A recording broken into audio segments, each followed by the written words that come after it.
I think it's important. But every reverend, once you are from a Christian faith, No, every becomes your reverend. every Bible believing reverend. Mm-hmm. And me, I think there are distinctions because even those of us of the Christian faith, Mm. we have been reminded that in the last days there will be many false prophets that will come on my name, in my name, Mm. and will basically be on the pretense to, to carry on their deeds and work for the devil, but be not deceived.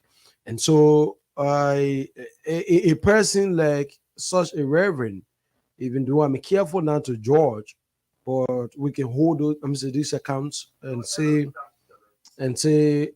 we are careful how we deal with them. So for me, I think a title a reverend uh, is something that people worked for. Mm. You got to be ordained. You have to, study the Bible. Unlike in our country, Liberia, because you wake up one morning and you think that there's a new open church, you become reverend. A lot of our reverend, I mean, I say this without no disrespect, Mm. but a lot of our reverends out there, so to speak, they are not ordained. Some of them, they don't go through. A lot of them even have, that knowledge. Going to Bible school, I know a lot of them don't have it. So it's a challenge. So having someone like Reverend Nimlin, I know I pity his condition though. For me, I understand, but I don't want to see your reverend before people say that hiring him part of the corrupt church. I mean, that's the same church I No. produce. That's the same church I produce essential officials. That's the same church producing the corrupt reverend. So I don't know that Flockicon church. I think the Liberal Council of Churches got to do something about it. My man, I'm telling you, Natana Magina used to go to that church until they got sanctioned. Koji they used to visit that church, they got sanctioned. Sametua they used to go to that church, they got sanctioned. The referee are praying the young bars. Yeah, but people, So I don't know. people got married there. People had the opportunity to travel from there. Mm. A man of God like former President George Manuel Weah, when he took the pulpit, the message, the word of God used to flow, and a lot of people got changed I don't know. because of I one of don't, I don't know. I don't know the definition of flowing because I can remember the last time George Weah preached to someone and the person was sick that they got healed. I can't remember the last time. you're not attending the church, so you don't know. I mean, the Flockicon church was usually like a political ground. So nothing will happen there positively, like, won't take over the space. And besides, you had the media covering all of the service, at the time that George Weah preached. So I don't want to believe, like usually what Patrol Lumba will say, that in our country, even the churches, and I don't know if it happened in the mosques, that once you ascend to a certain position, you're being given a first row, I mean, the congregation. So that's how it happens. So to get at the pulpit there and preached, I think it's a desire. So if you can have a person like Prince Johnson who invite Prophet Key on his pulpit, I mean, to deliver a sermon or to send out a message, I mean, at the pulpit, that place that should be sacred, then a racist concern. I mean, so like George, we are giving the pulpit to preach. I mean, it was something cool that almost everyone would do. I was just wondering as to why the vice president church, Bishop Badi would have given the pulpit to Vice President Jewel to preach some days. I mean, 2 hours, 6 years, Vice President. I'm wondering. I was really hoping for that time to see that, the effort. That's not the effort, but I'm hoping to get a church name that's on the oral there. That's the how about the church right beyond? That's not how much. That's the. I'm forgetting the church name. I hope myself. to get the name myself. Yeah. No, I look too out. Former vice president was never given the time to preach If to. the people that place there, man. The church we can normally pass by that church in a curve there. Yeah, Yeah. Just forgetting the name. Yeah. But- Somewhere around Kalondo. The church. Somebody will text us just. There are Bible believing churches. Mm. The distinction, where the problem is, a lot of folks have saying that people are in dying need. Mm. People. Okay, the restoration. That's good. The mental of former memory. They may apply for loan and gain loan and then present for it. but the Bible believing churches, like I said, and the only problem is that some, in every society, others will use it to exploit. So some people have seen church, church business as a money making area, especially when you look at Nigeria, you look at other countries. You go give to the church, you want to bring it to Liberia, So people are settling for that work. It is something that you can take. Okay, so that's just why it is, and we are denigrating anybody. We're not denigrating the church. We're not denigrating the revenue. We're not denigrating anybody. But we're just speaking on some issues, making news this morning. So just to update you, our listeners, the revenue stay behind by, yeah. The revenue that took the poor money, except somebody wanna say, oh, they released the revenue because of his right. He should spend nothing less than 48 hours or 60 somewhere. No, 72 hours. Yeah. So we hope but they can free him on bill. Yeah. Yeah, he can be free on bill. But now isn't that revenue is not capable of being built out? But with the gravity of the situation now, everyone careful on the man. That man, you go build the man run away. because the man already the man left the country first. And what brought your man back now, Harris? Maybe at times you see God works in a mysterious way. Last time I checked, no one use the name of God and go free. I mean, especially for dubious deeds and those kind of stuff. So perhaps Reverend were being tempted. Return, but again, perhaps maybe he wants to come out and clear his name, wants to come out and settle, everything. These are different accounts that we don't want to jump into conclusion. But looking at such an amount, I want to believe that people will be careful how you deal with it. It's not about the amount, but it's about the circumstances surrounding the amount. So you don't want to go and settle or build revenue out. Then someone say, oh, but the main part of it are you that all of them send the man. Mm-hmm. I believe that day when Eugene went at that headquarters, it was basically the reason was to build him out. Like normally what we would do, like normally what everyone would do. It is an honor to be friend with your president. It is an honor to be friend with a former president, Wakai. There are a lot of benefits, a lot of advantages you have. But situation like that, I believe George Weah initially sent Eugene to build Reverend Nimley out while Eugene was on his way, and George Weah was advised that this is not a start. I mean, people will easily predict that you are a contributor of this act that has been carried out. So it is advisable and just observe it from the beginning.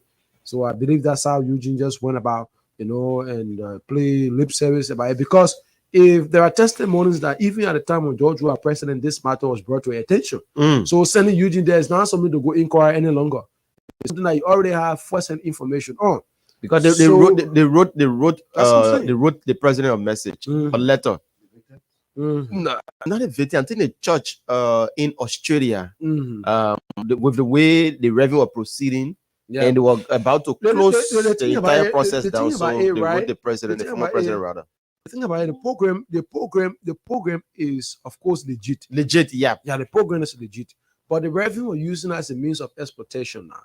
They give you opportunity to say, so go select 10% or 15% to come in and instead. So you see that maybe if they say all of the 10% you selecting, each person might pay $100. Understanding how people go Australia, there are a lot of advantages that come that way now. Then you use it as a means of selling the positions out to the people. And that's how it started to go about. Yeah, so the revenue, when they told the revenue to say to collect 50, next time adding 50 to make it 100. So the whole program, like the last time I spoke with one of the victims, she said the whole programs, I'm saying the entire program should not even exceed $200, because this is like a exchange program, and people can use it also. When down there you can escape and do all that kind of stuff and things.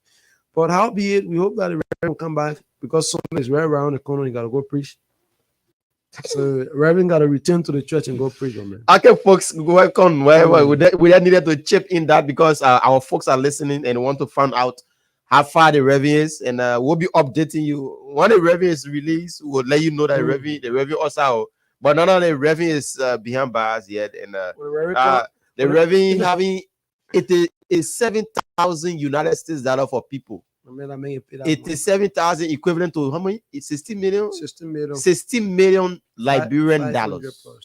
Yeah. So that's just why it is, folks. Good morning. So yesterday we came here and we discussed lengthily about the saga or the trending issues at the Liberia Drugs Enforcement Agency. And folks, we discussed that with you, and we call on the president to take prompt action because previously the both guys, when they had the first misunderstanding, the three of them, when they had the first misunderstanding, they were called at the executive mansion by the minister of our portfolio, Mama Ability. She talked between them along with other people, other officials, even Senator Abraham Darius did once. The other time when I went to his office, I saw the two Fadigas brothers who were going there. That was the day after the previous misunderstanding between they and Mr. Abraham Nkrumah. So this was the second time they came into a fist fight. So yesterday we came here and we asked the president to take action. So folks, fellow Liberians, there was a statement out yesterday. I say for immediate release, Tuesday, June 4th, 2024. It's a press statement. Says here, the president of the Republic of Liberia, His Excellency Joseph Nyuma Boakai Senior, has with immediate effect suspended without pay pending investigation the Director General, Mr. Abraham S. Nkrumah, Deputy Director General for Administration, Mr. Bawi Kowa. That's how you pronounce that. Is it Bawu Kowa? Bawu Kowa. Okay. Kowa. And the Deputy Director General for Operation, Mr. Hassan Fadiga, out of the Liberia Drug Enforcement Agency. The president has, in the meantime, ordered an investigation of the events occurring at the agency on June 3rd, 2024. He said the act of disorder and chaos that took place at the headquarters of the Liberia Drug Enforcement Agency were unacceptable. Such acts that the president continued. Makami,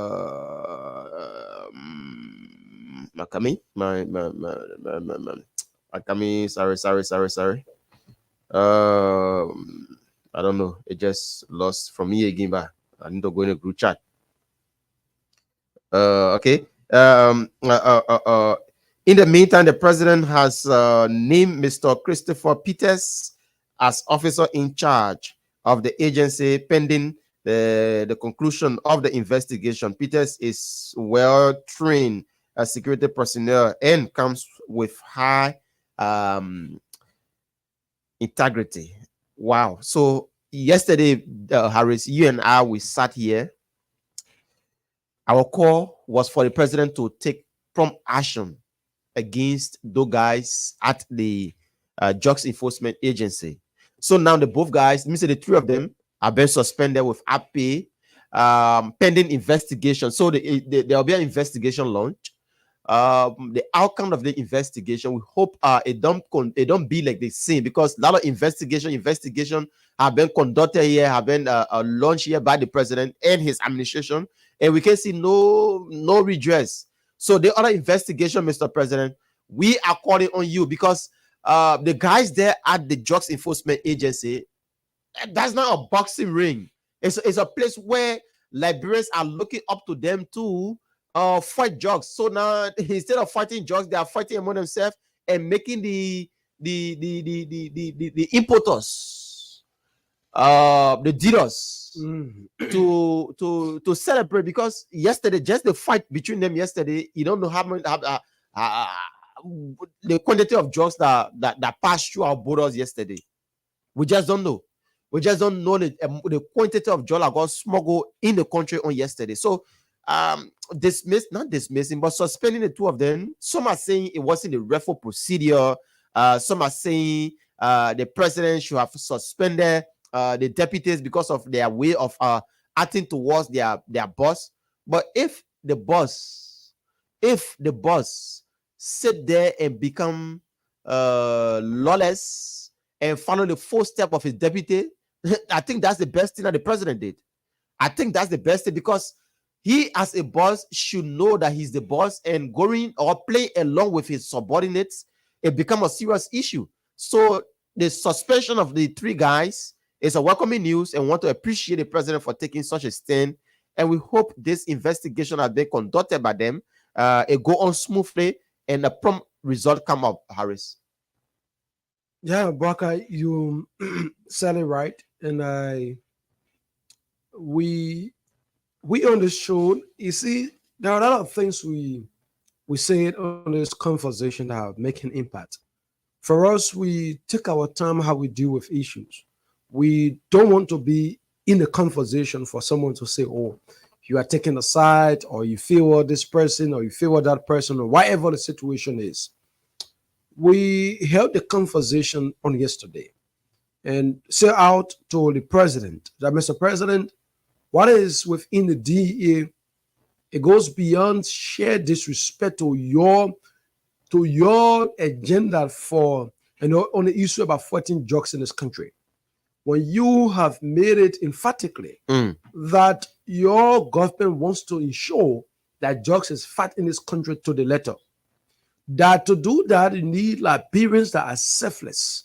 The last time I checked, the word selfless, Bwakai, is to a point putting aside what satisfy you so that you satisfy the larger population.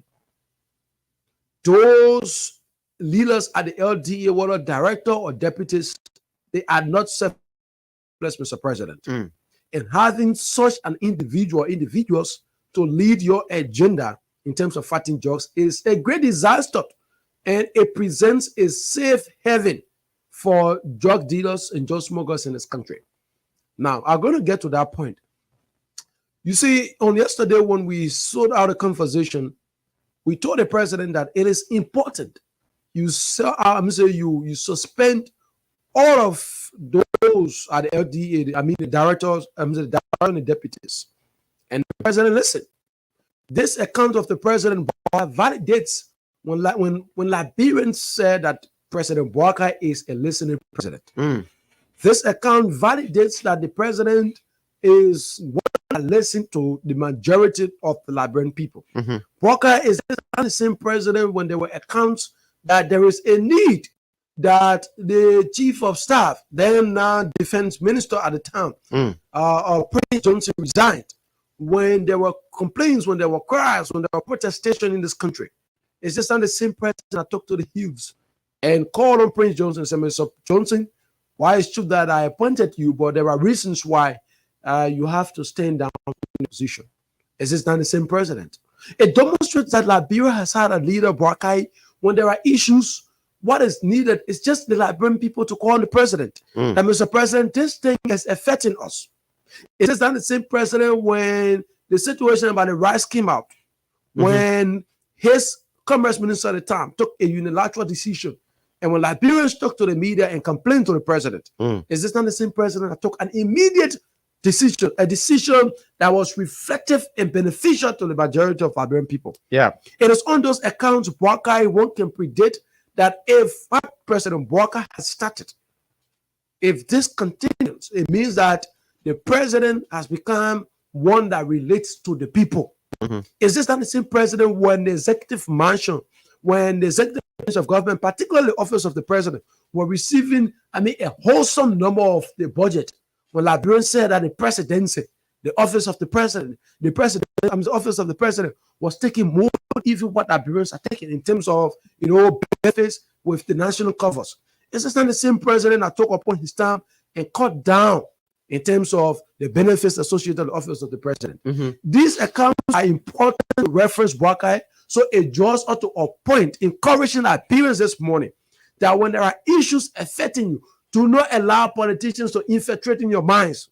All what you need to do is just take to the media and call on your president. Send out your recommendations. It is on your recommendations that the president act, and the president has acted upon one of your recommendations you present to him. That, Mr. President, with the continued disagreements within the DA, it is important that you take an immediate action to have those officials of the LDA suspended, and while you put in an officer in charge to study the affairs of the LDA and an investigation is being conducted. Walker, is that not a step the president took on yesterday? Yeah, that's the step.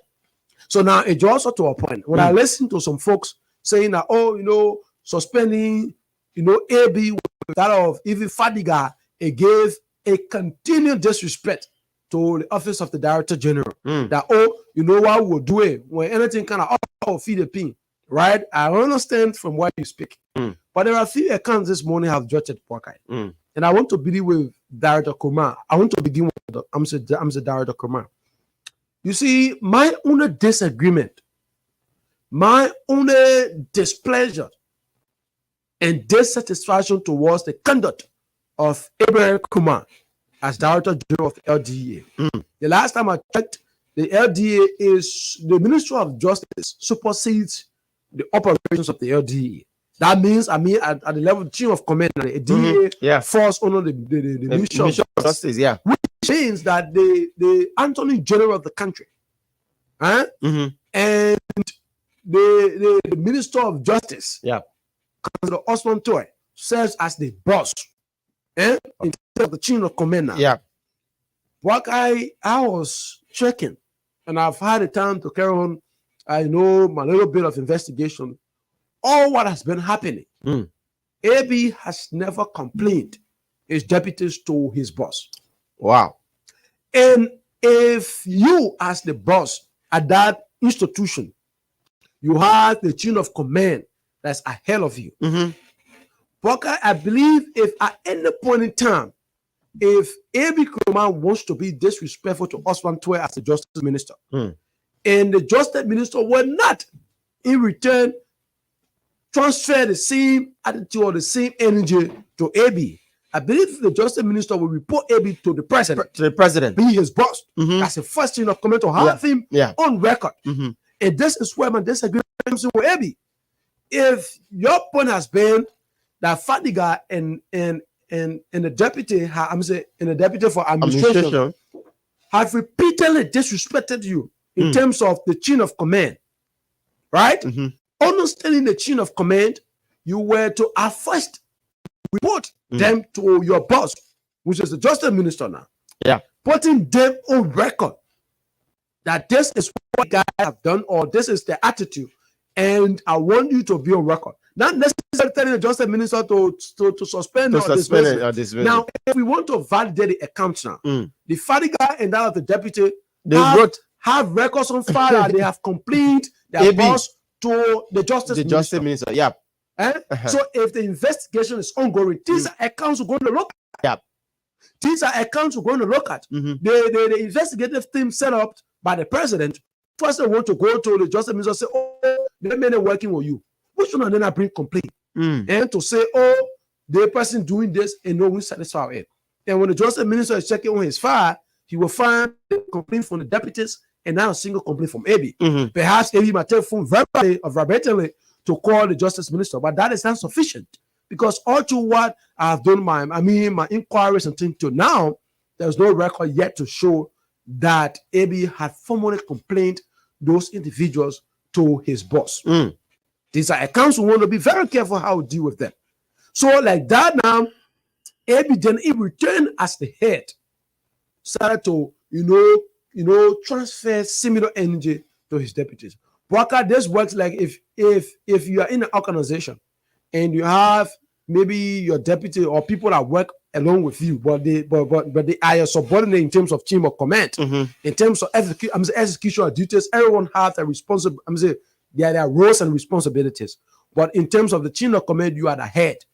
And if this person has repeatedly shown you disrespect, I think the first line of approach is to have this person report to the highest authority, and that in return transferring similar aggression. Because the English are going to come in is you have known better, and I know this is where President Boakai language lies in that communication.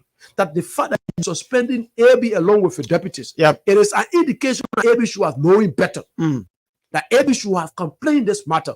That AB should have had, a written communication on the deck of the president or the justice minister Justice who is minister. representing the president. Yeah. I mean, throughout the structures of the security of the security frame, Mhm. and telling him that this is what is happening, but nothing of such has been done. So on the part of AB, one who say you should have known better, huh? Mhm.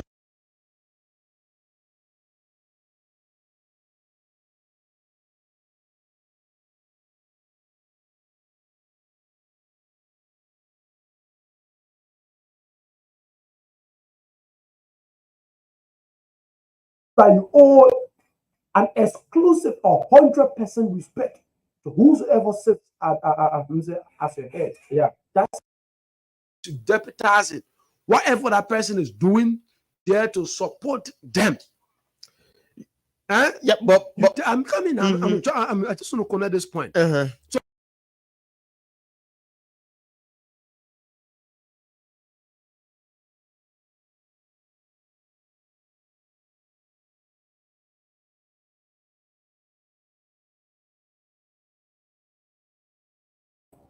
all the director is taking unilateral decision, and existence since February, as per your communication you prefer to the Justice Minister, February, March up to present, is because there are escalating tensions, and that the media have repeatedly called on the president to suspend new individuals.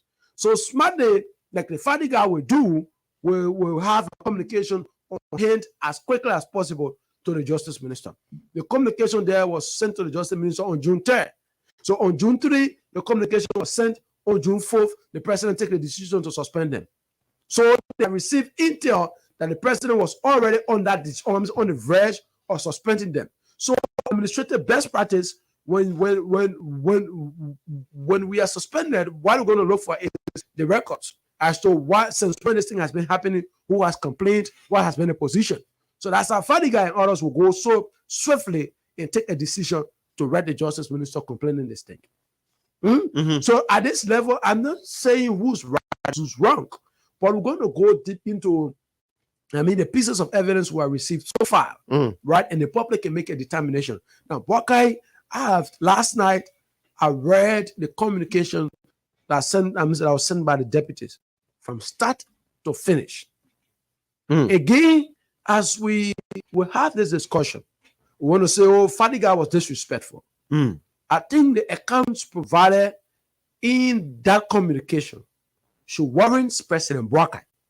Should warrant President Buckeye in the sense that there is a need for an impartial investigation. Because the president cannot have an agenda that talks about or speaks highly to the fight against drugs and having those deplorable, those damaging accounts that the Fadiga and that of the deputy for administration placed on that communication. Buckeye, if you read through, I haven't gone through it. I've read that communication. Buckeye, it is worrisome that if the communication is saying that the former NSA board, Pearson, I met with A.B. Kroma and that of his deputies and told them that there is a notorious drugs dealer in this country. His name is Godlord. And he has been one of those terrorizing our operations as the NSA. That the NSA has worked times of hard numbers to crack down this gentleman. So you guys take over at the DA. This is one of the persons that you should not, at no point in time, take for granted. If you see hundreds of Liberians, in the street corners, at the cemetery there in Central, on Central Street, if you see them at the PSC building, if you see them at the different areas, it is because of Godlord. The just that Godlord bring in this country is as dangerous as the way you want to think about it. When Pearson, the former NSA boss, is providing that information to the DEA as per the communication at Camden, then Fadiga is alleging that A.B. Kroma, who has a clear vision for the DEA, who President Buckeye has bestowed confidence in, who has enjoyed the confidence of the president, will look in the faces of a deputy and say he will protect the interests of Godlord. Buckeye such an account is worrisome.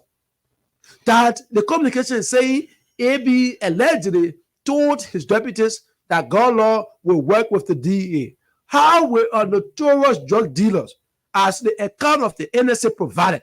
The NSA, the last time I checked, is that security arm of the government that receives intelligence throughout the borders of Liberia. If they're telling, if the former director is having a meeting with the DEA and say this person, this Golo, is a notorious drug dealer. This is a man that throughout the sub-region, he has been one of those terrorizing the entire region. Then funny guy is telling me that AB looking at face and say, I will protect the interests of Golo. Buckeye? That's what he said. That's what he wrote. Buckeye, such an account, it is worrisome. It is worrisome. So it undermines the president call. It undermines President Buckeye's vision vision for those youth that are out there on the streets. You know what it shows? If further validates if that account is correct.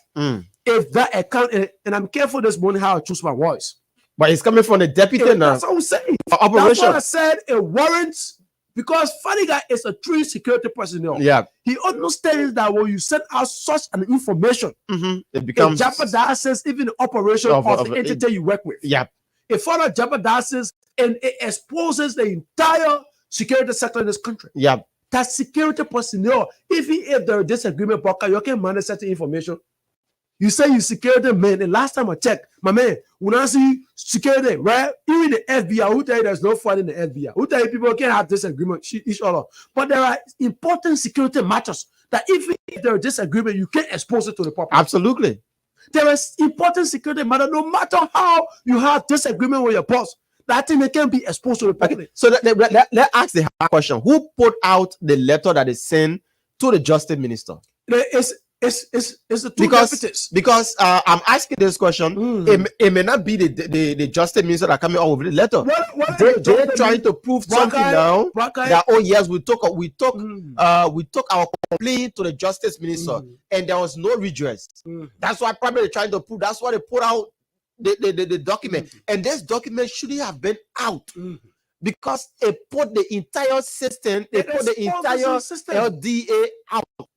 Just that communication being out in the public. And like the question you're asking, the fact that you have your communication and maybe the chain of command you use to send the communication might expose it. Yeah. But I want to believe Councillor Osland Tuwe is very logical. Will never. That such an important security matter, he cannot expose it. Absolutely. So it boils down to those that send the communication. Then they're the one will be telling the investigative team as to how the chain of command used to send out the communication. Because if funny guy is leaving his DA office and drive to the justice minister office at 14th Street and meet with the justice minister and him deliver this communication, Baka at no point in time Councillor Osland Tuwe will expose such a communication. No, tend to be correct. No. And I strongly default on that. No point in time he will have that communication exposed. And I think for my understanding, the both deputies are responsible for They are responsible because they want to prove a point. That's my point. Yeah, they want to prove That's my point. They want to prove a point that they want to present themselves now as they are the saints. Yeah. Now understanding that because of the way they are going, it has brought the credibility and it has further exposed the DA is already beginning. You take over a DA that was literally dead. You took over a DA with no strategy. You took over a DA with nothing. No plan. Even the manpowers are there, right? All of them all of them are doing jobs. Yeah. You guys took over with a mandate to transform the sector. How is it now, even if there is a disagreement? Imagine the mayor is exposing that AB Kuroma is training 400 persons at around the Boston end. Yeah. 400 men are currently training at the Boston end. A security personnel is dealing with the information of that training. What do guys will be used for? What, I mean, then he telling you that account. Then he keeps saying in his communication, there is something that Fariga, whenever I listen to him, he keeps repeating. He training his Maningo brother, then he training. Man, let's forget about the tribal thing. Let's forget about the tribal thing. About because AB that Maningo man, so he training his Maningo brother, he doing a Unimo K, Unimo J, Unimo whatsoever. We have long past that stage. Long time. You as a professional security man, Fariga, you should be professional enough to has some of these secrets. But you, as a man, coming up with some sensitive information that shouldn't be in the public, you are a disgrace to the security sector of our country. If you don't know, you and even the Abu Kroma man, you guys are totally disgracing the security sector. And we'll sit here and let you guys know. We're not bite and blow. Okay, so this is what I was. So the man saying in March 2024. That's the communication. The communication in March 2024, we had multiple meetings with the then director of the National Security Agency, Honorable J. Hendrik Pearson, who provided intelligence on some of the most dangerous drug dealers in the country, including God Lord. When we planned an operation to apprehend God Lord, Amen. Bwaka, listen to what Fadiga said. Honorable Kroma abruptly called off the operation, declaring God Lord as a confidant. This is what how this communication, how Fadiga is able to indict his boss. Okay, so let me break it down. When you say confident, probably someone one woman listening to the radio, they may talking about a man say, hey, boss man, get one drug dealer, one of the notorious, one of the biggest drug dealer in the country. They were carrying out operation to go and catch a man. So AB say, no, Fadiga, you can catch a man, oh, they may la my man, I make give me mal, I make put me on, I make do the work. To this extent. And I'll read this again. Yeah, go ahead. I'll read this again. He said in March 2024, that time they just take over. Yeah. That time the budget ain't been passing. Yeah. Well, Abu Kroma was very robust at that time. At the time. He said in March 2024, we had multiple meetings with the then Director General of the National Security Agency, Honorable J. Hendrik Pearson, who provided intelligence on some of the most dangerous drug dealers in the country, including God Lord. When we planned an operation to apprehend God Lord, Honorable Kroma abruptly part of the operation, declaring God Lord as a confidential informant under LD protection. Wow. Despite our objection, despite our refusal, despite our disagreement, Honorable Kroma claimed that you were briefed and had concurred with my decision. As a result, God Lord has since expanded his drug network operating with impunity. Drug Lord has since expanded his drug network and is now operating with impunity. So which means Drug Lord now, the day when you bring in drugs in the country, you can call every command. Say the car is can get a car there, people they make. Because you know that that's a free way now to make operating. Yeah. They have direct 100% protection of AB command. This is how Wakai, like I said, this account. If nothing else, maybe AB command and Fadiga fighting each other for me acting in a personal thing. Yeah. But this account provide Fadiga. If Mr. President, if this does not warrant you, then I don't know how you want to fight. So now let me come on this. If the guys wrote the Justice Minister outline some of these things, were then a call placed in by the Justice Minister calling on Abu Kroma for an investigation? Because no, it's not like it is after the communication. My unit communication was sent on Monday, June 3.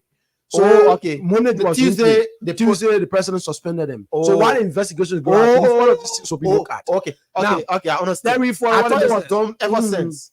So the message as not as what other part selecting ex-fighters for firearm training. Regrettably, Director Kroma submitted several names for firearm training, many of whom are ex-fighters, without undergoing the necessary vetting process and without any consultation with the Deputy Director General for Operations. This oversight poses significant risks to the safety and security of the nation. It is imperative that all personnel who are authorized to carry firearms possesses the requisite temperament, disciplined, and professional qualification. Alarmingly, many individuals on the current list are not employees of the Drug Enforcement Agency, and as such, they have not been evaluated to determine their sustainability of handling firearms.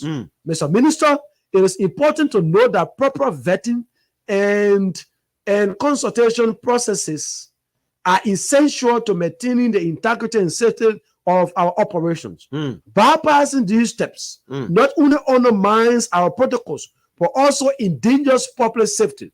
More besides, and more importantly, empowering those ex-fighters with arms will only make his cartel stronger.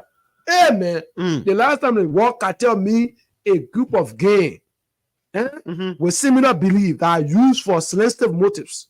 So the man saying his boss have a cartel. His boss have a cartel. Why the indictment in this communication that AB is facing, it is important that the president takes steps to address this thing. Like I continue to mention, this is worrisome. This is worrisome. I want to get to the part that he spoke of. But before you go further, but as you search, let me tell this to AB Kroman. AB Kroman, they issued about training manpower for the LDA. It's not your position. That's why they have the deputy for operations. That's his position. And Fadiga is right on that. We will look at you in the face and say that you are overdoing things. AB, you shouldn't be taking people from your palace security and be putting it in the LDA because you know that you want protection there.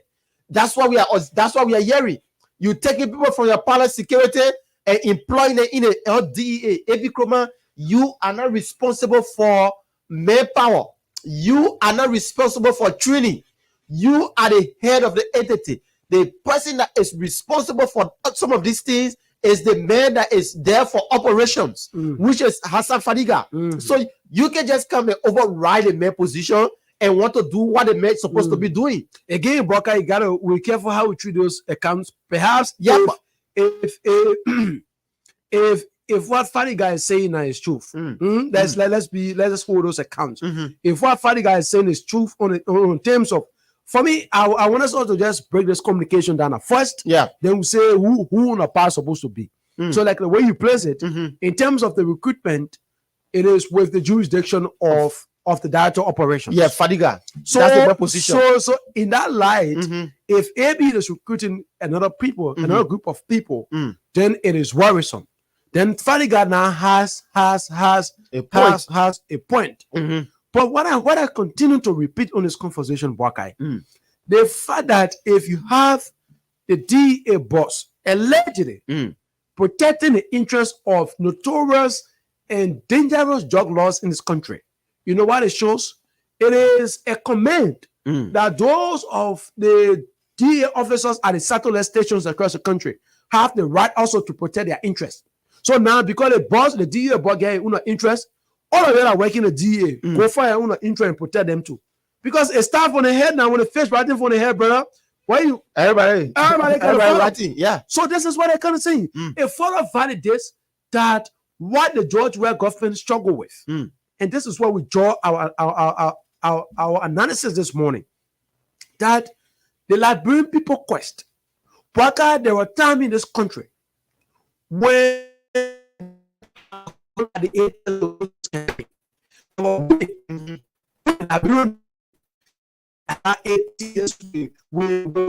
people in the form of kush demonstrating, and their song was "We Want Kush." We want kush. I was fortunate to cover that scene. What that message sent, it was not necessary that those Liberian women wanted kush.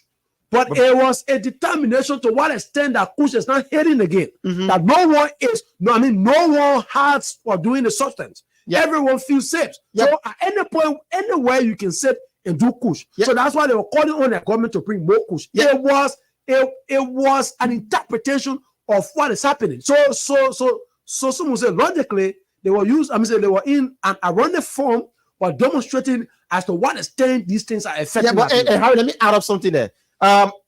They were also doing that because the rescue mission, one of their slogan was they kept preaching about kush eating the fabric of our society. That's what I'm saying. Kush eating the fabric of our society. So we, as the rescue mission, we are coming to end the issue of a kush in the country.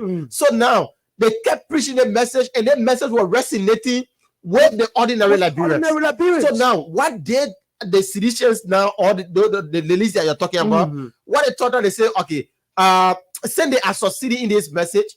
The only way we can counter them, let us tell the Liberian people that, yeah, we need more kush. That's why they started singing the slogan, we want kush, we want kush. Because it feels that George Weah, there was no other way for George Weah to continue the issue about kush in the country. Of course. So now, if the hierarchies of the LDA are giving a tax now to curtail the issue about kush and other substances in our country, and they are not able, but rather carry on an in-house fight, we should send a message. And thank God the president have taken a first step.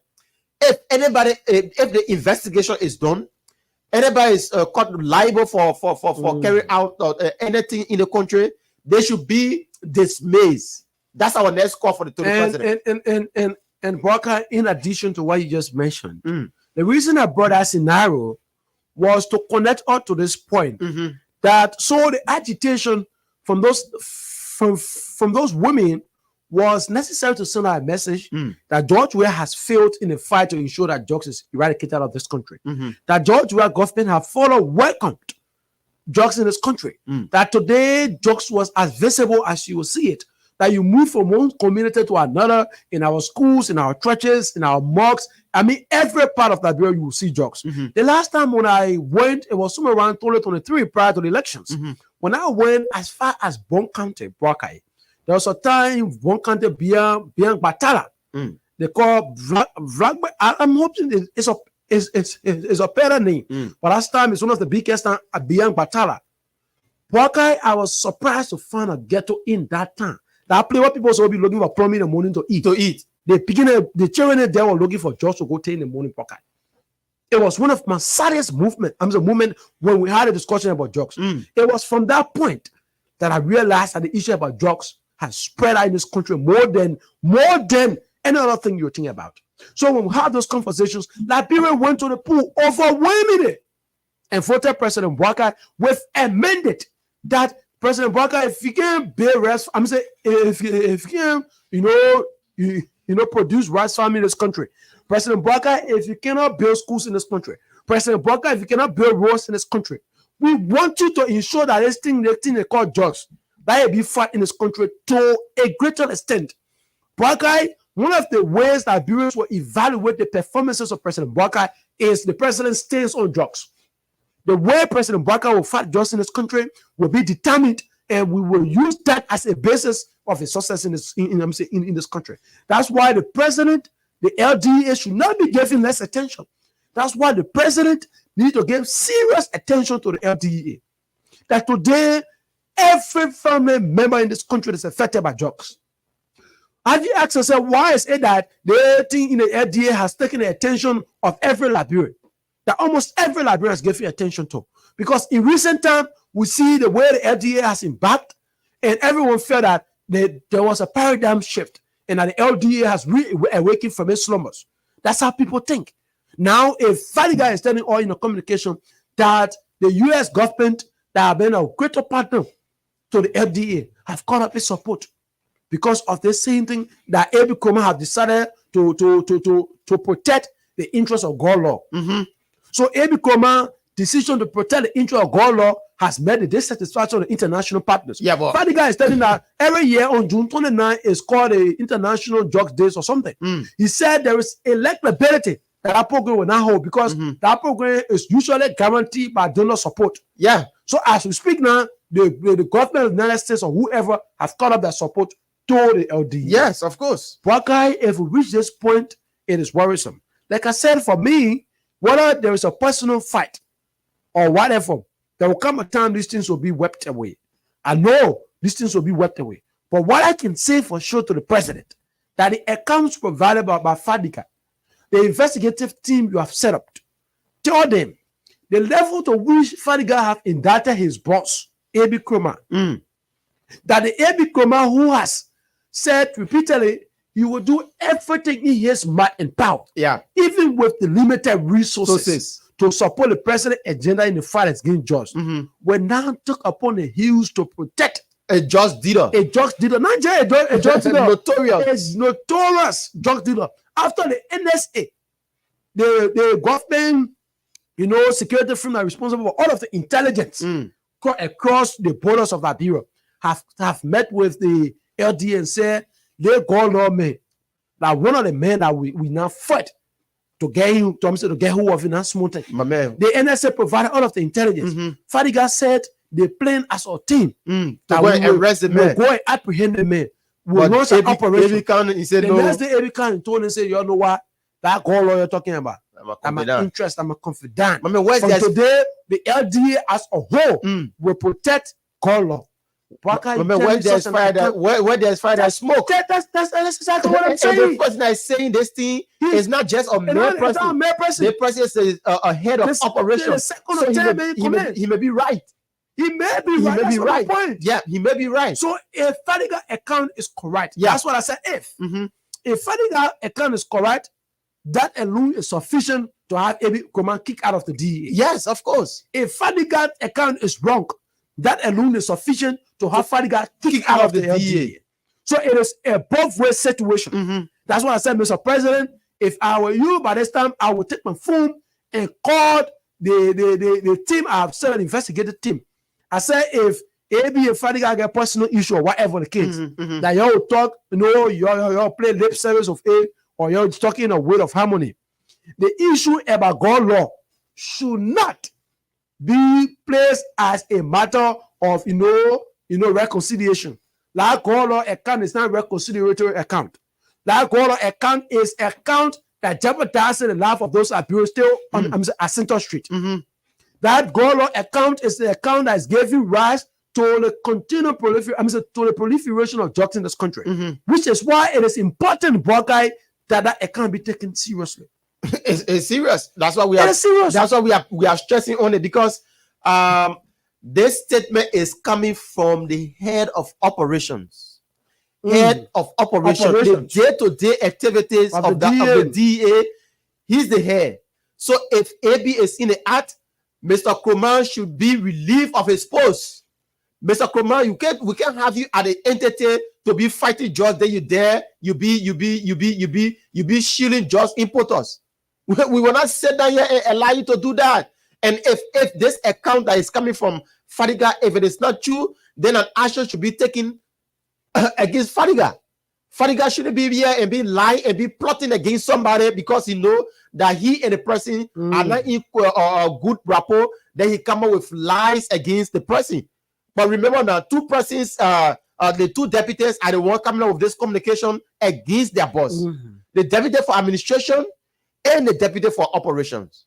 So when we talk about the issue of manpower recruitment, it's straight under the command of Fadiga. And Fadiga should know, Mr. AB should know that he should stop overcrossing his bounds. If you are there as an administrator, you should sit back and relax. The people run a day-to-day activity and report to you. That's how things should be like. They should report to you, then you will make a conclusion.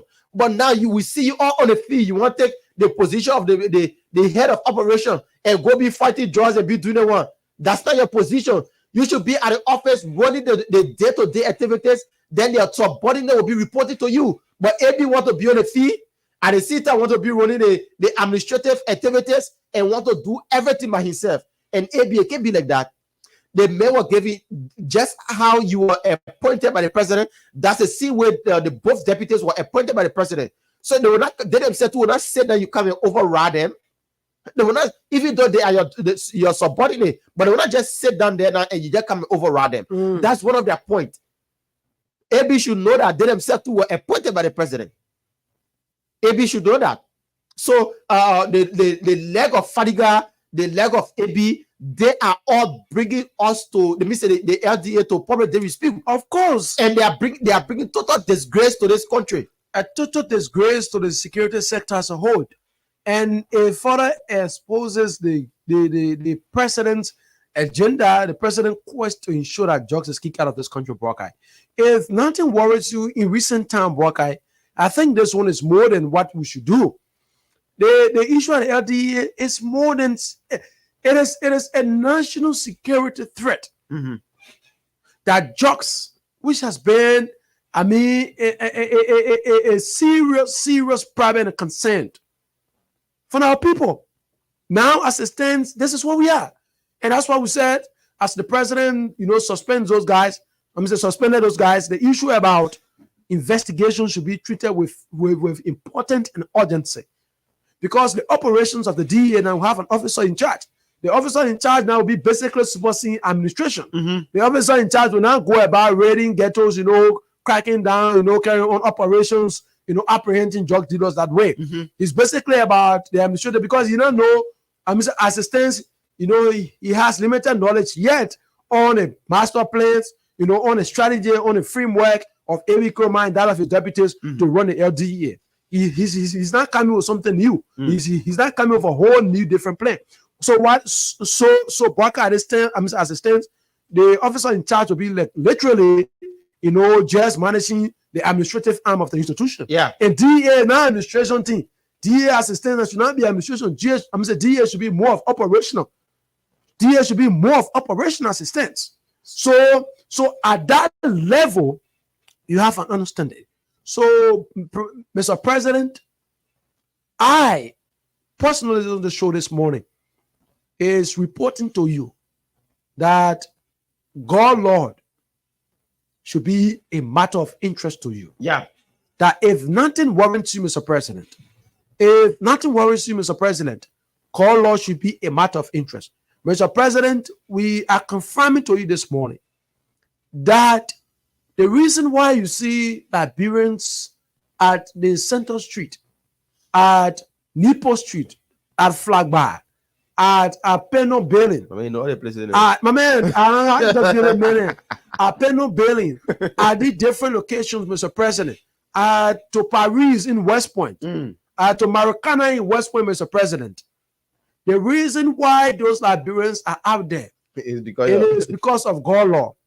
God Law is the man that is bringing all of those damaging substances. And we are hearing that the last time protecting the man. The last time I had a conversation with one of the artists. He said the chemical they can use to produce the kush, that chemical, he said it's been sold for $4,000 in China. I'm saying in India. The chemical is like the same way you see there's the Tiny Sedition bottle. That there's a liquor called Tiny Sedition. It's called Ahmed. I'm just forgetting the name. So the guy is telling me that thing is in the size of that bottle. It's called, oh my word, coffee rum. The coffee rum bottle, that small bottle. That's how the chemical is. He said our chemical, as small as it is sold for $4,000. Now that is in India. So around Africa, it is sold for more than that amount. He said to even get that chemical, it is very expensive. It's very hard to find. He said it is what when the guys go 7 and bring the kush from 7. This is the idea that I was having conversation with me now, asking him how you can fix the thing. He said if the guy goes in 7 and bring the kush, because the kush is a leaf that can grow in 7. When they bring it, they use that chemical. It's just a drop. Sometimes they will bring the whole, like a top size, put all of the leaf in it, and place their finger in that chemical. It's just a drip of that chemical that is able to melt that entire leaf, and from there they parcel it and transform it into the kush that the guys take. So that's how dangerous that substance is. That whole law now, Mr. President, as per this communication, is bringing in the country and continue damaging our youth.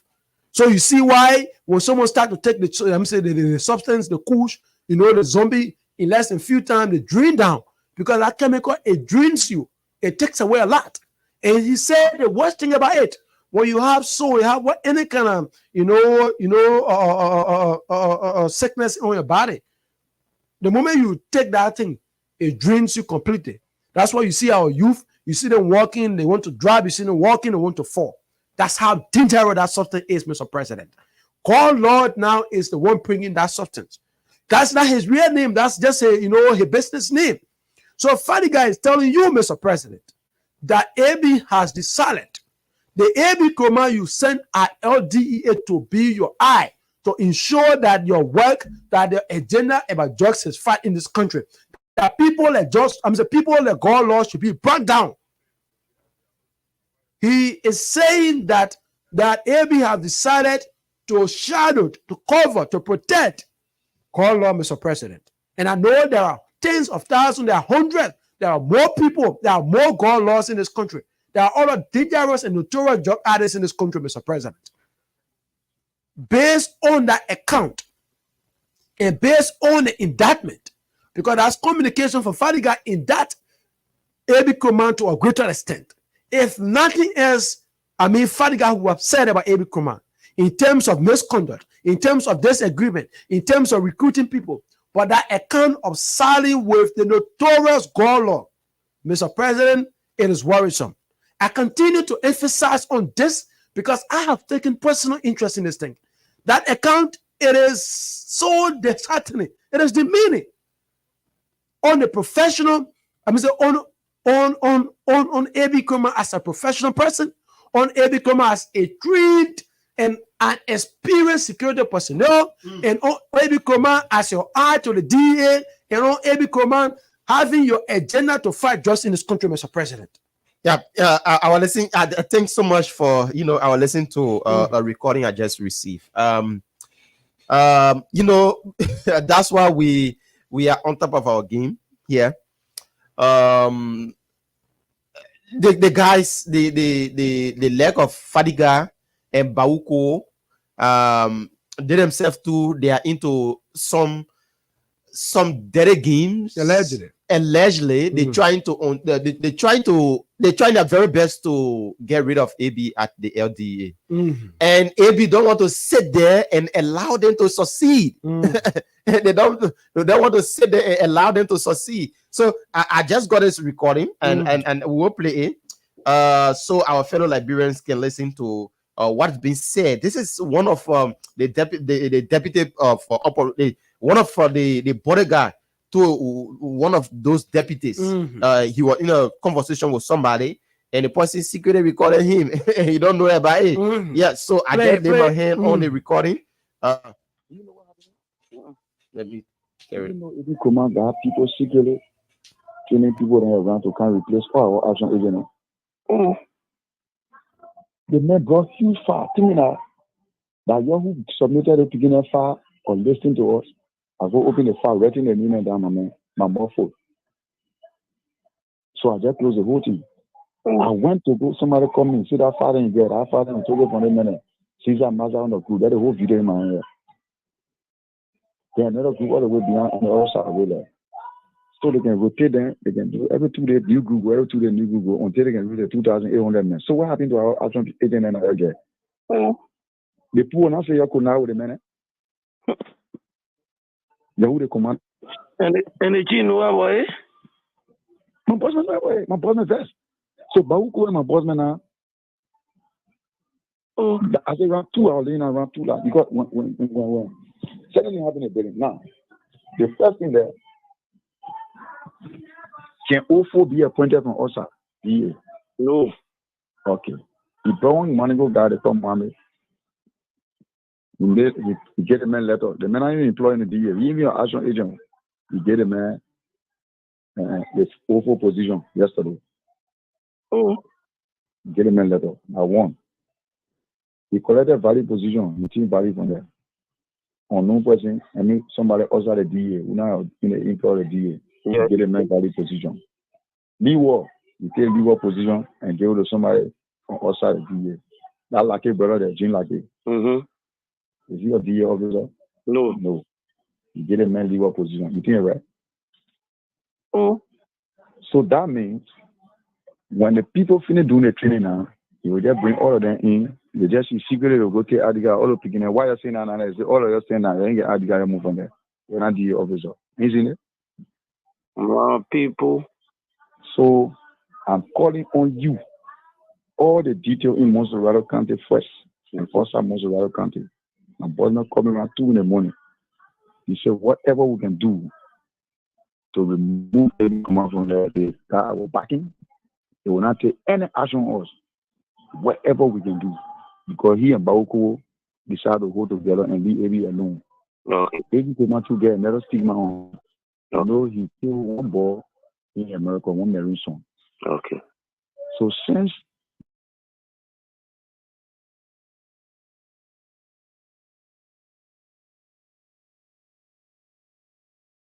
I mean, I open you up to you. My boyfriend is good. The mother, and all the people. My boyfriend said, "I know that is taking a very before me." Even Papi Soma got bad stigma to the years and bad. All that listen and the police say, all those answers will be around the year. A realm enforcement desk. So I'm calling on you. Please, if don't disturb the action agent, I will make sure all the men gather wherever they're supposed to gather, either even a building. Okay. They will gather there calling on the removal of every criminal or S. You see my boss man? My boss man get problem. Okay. And you know my boss man I get problem? Exactly. The men will bring all the money go men on in the sun so they can be loyal to me. Okay. Then as soon as you do something, they copy the thief and they put money go men. Now how the men over it. Okay. They have warned him for that scene in the police and the big command is not an administrator. Okay. So all your action agents are there. How he men are down there, all of them. Let them gather. When? We will find a day we all can meet. They had a men meeting and say the exercising, the training them for them to come wearing DA and how we gather to. Okay. All DA action agents, I will call it a cow mission. We all go meet on the field or somewhere and we start a protest. We will protest. If the army can protest, the moon is minister from there. We got moon men from there. Okay. Yeah. So that's why I call you. Start telling your beginners small too. Okay. I will send you the video. Okay. On your WhatsApp channel so you can see the men training. Okay. Yeah. And the whole father is saying, okay, I'll take picture of that father tomorrow. I'll send it to you so they can see what I said. One of them down there. Okay. So they will sit down there and let on no man either position where they have been working. They have been sacrificing for the past 5, 6, 7 years. They're not have been. Oh. For me, I say now, pray in the other office. I pay coming. Okay. Yeah. I will call you for. Okay. Mm-hmm. Thank you. All right, brother. Harris, you listen. So that's the plot. Yeah, it's an alleged. We stay investigating this. But that's an alleged plot against Abraham Kuruman at the LDA. You listen to. I want to get something again. We will give you everything like we said this morning. How it is happening. We'll bring it up to our public so they can make sense of the discourse. Okay, puzzled. The both people can say perplexed, right? We're not opening your phone line here, my people. I'm just thinking. I'm just thinking, okay. People have 6 years agenda. In less than 4 months, you can settle, brother. Wow. Let's find other recording before we deal with the issue and take course. No, we have to. I'm trying to get it. Wherein the in-house fight. I'm trying to get it from our sister station Spoon last night. They play a white is yet a minute fighting. Yeah, physically. But let's move on. Even okay. Let's see. I'm not going to fight you. You've been very disrespectful and unprofessional since you started here, and we've been tolerating you. You've been tolerating you. Wait, you won't tell me about professionalism? Yeah, no, I can tell you that based on my professional judgment, you treat. Me and you, in America, you can compare what I was doing. I was damn. Well, me, you're a poster. You're a damn poster in the line. Who are you? I am. Talking about you who? I was a damn federal agent. Go and check my record. A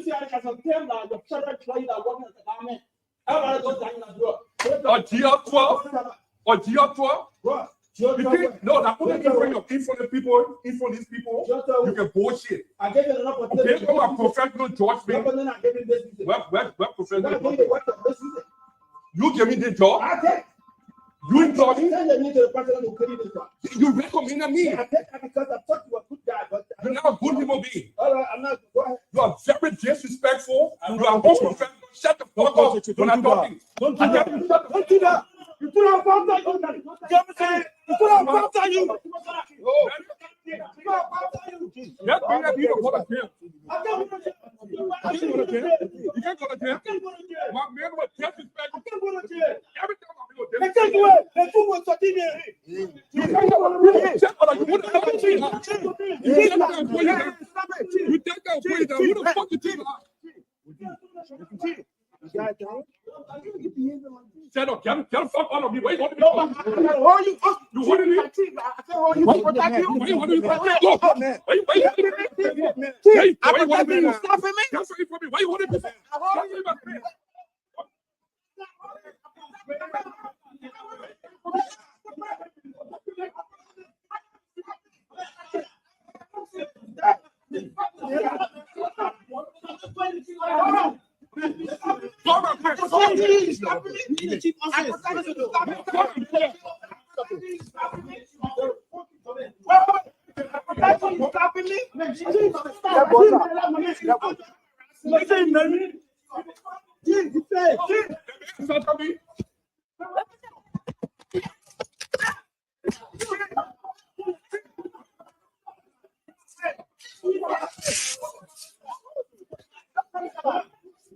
What's that?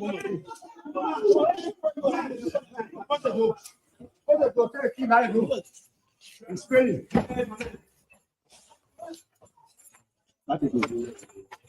Where's you soldier?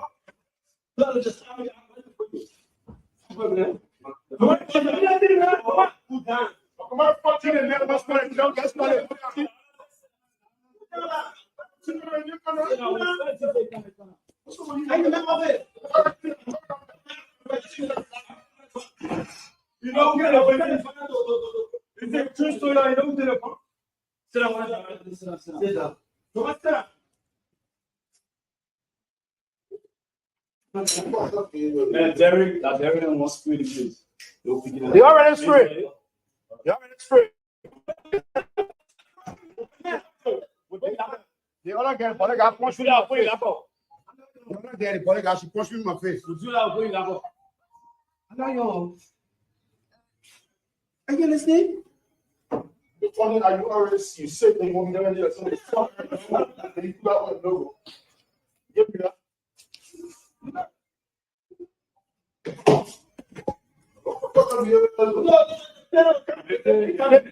They do a premeditated.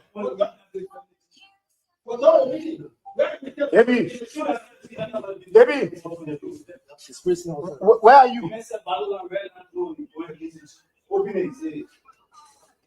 Eh? I'm getting you. So, folks, these are the guys that we are entrusting with our drugs enforcement. You listen to the recording, Harris. You listen to the guys being disrespectful to their boss, and their boss too sit there and allow them or go along with them. Because, for instance, our former boss, Mr. Honor, if he come here now today and such a funny thing and be happening, you as a professional man, you will know how to handle a professional. That's what I said initially when I mentioned that AB should have known better. AB, I'm saying Buckeye, I think you understand from what I come in now. So imagine such an account. Buckeye, if I was the boss at that moment, I would be as tolerant as possible. Because I understand whatever we do down there, we damage the image of the institution. Buckeye, who's the partner, will be willing to work with the DEA with such a damaging, demeaning video, and audio and what have you. Okay. Talking about partners, talking about partners. It says here it says the United States Department of State Bureau of International Narcotics and the Law Enforcement and the United Nations Office on Drugs and Crime have withdrawn their support to the LDEA. That is continuing within Fadiga's communication. Yeah. Okay. Yeah. So like I was saying in Buakai, Mm-hmm. so with all of those accounts coming out, no one wants to work with the institution. So a greater responsibility about what is happening this morning, folks, at the LDA is it's on the shoulders of A.B. Kroma. It's on the shoulders of A.B. Kroma, not that he's wrong or he's right, but in terms of administration, Buakai, that's why at times you want to be very careful how you deal with something. Mm-hmm. And I love like the scenario you brought for our former CEO. Yeah. If Mr. Honda is here and Emmanuel Kotu is a manager, and Mr. Honda is the CEO, so as per rank, he's above Emmanuel. Mm-hmm. Sport, okay, let's be practical. Let's move it. He's the CEO. He says so. The president or the justice minister in this case represents Mr. Honda's position, right? Mm-hmm. Then you have A.B. Kroma serving as a manager now. Yeah, so you have Emmanuel Kotu, and you have that of Joseph Sokokone, right, as a director of television. So if there are disagreements, and Joseph Sokokone is right.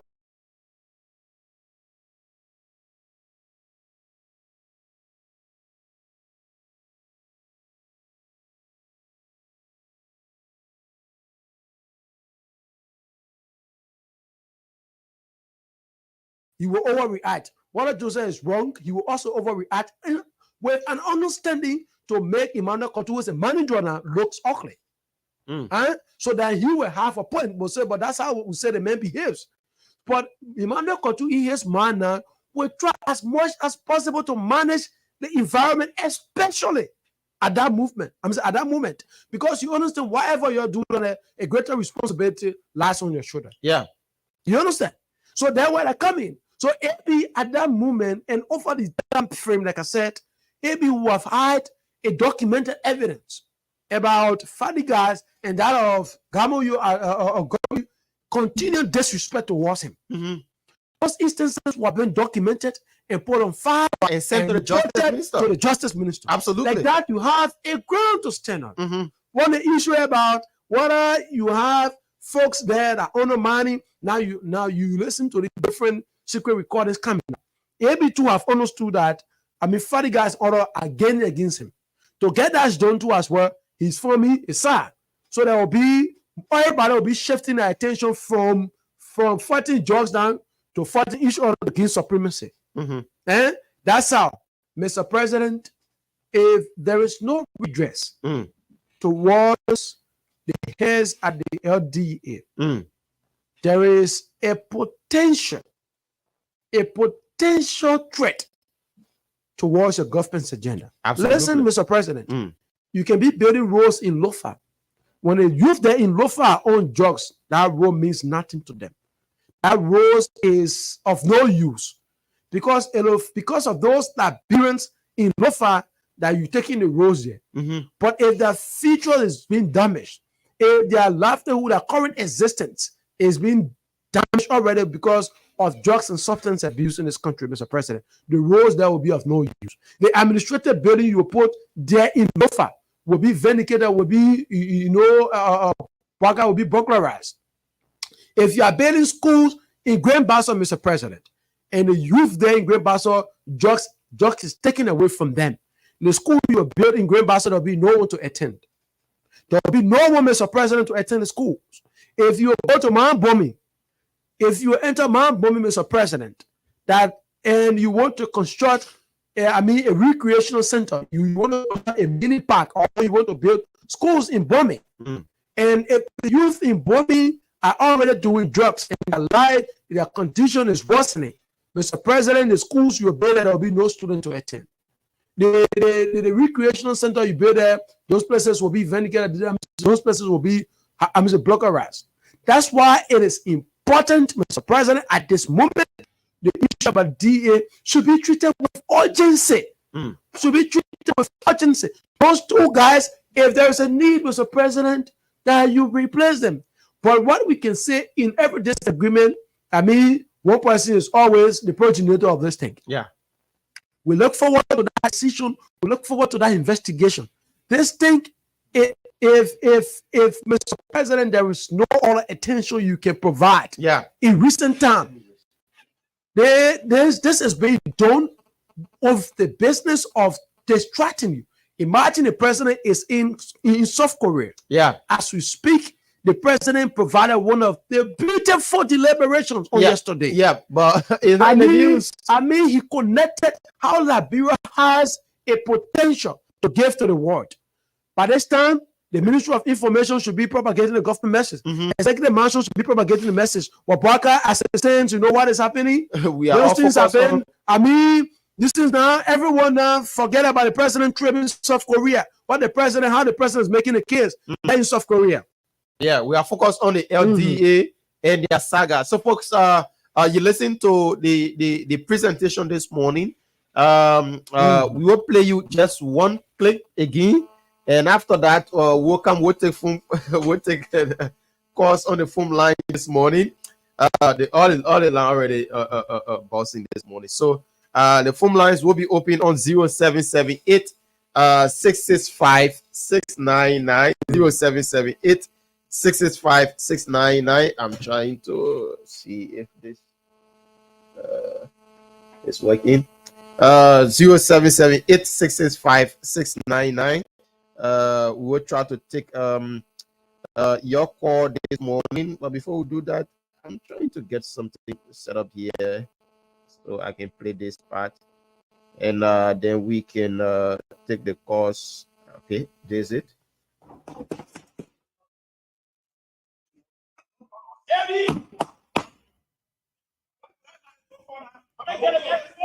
No phone yet. Nobody. Yes.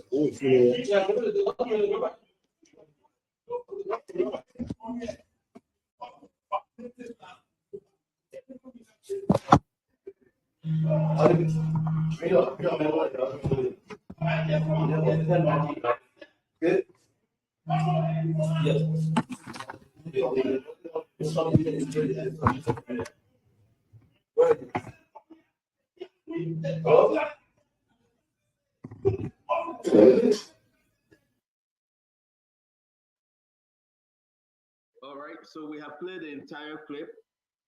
All right, so that's it. We'll not take your phone calls on the yeah, we'll take your phone calls this morning. And Barker, before we transition to the calls, and like we're saying, administratively, AB bears a greater responsibility. Absolutely. Administratively, I continue to say this on time frame. The fact that if AB would have had documented evidence, as per the frequent disrespect and disregard on the part of Fadiga towards him, like he continued to mention, it would have been sufficient enough to say, oh, AB has a point. But the fact that you want to have it turn another, you can have a deputy coming for you to see any the man bring it, you get out of him.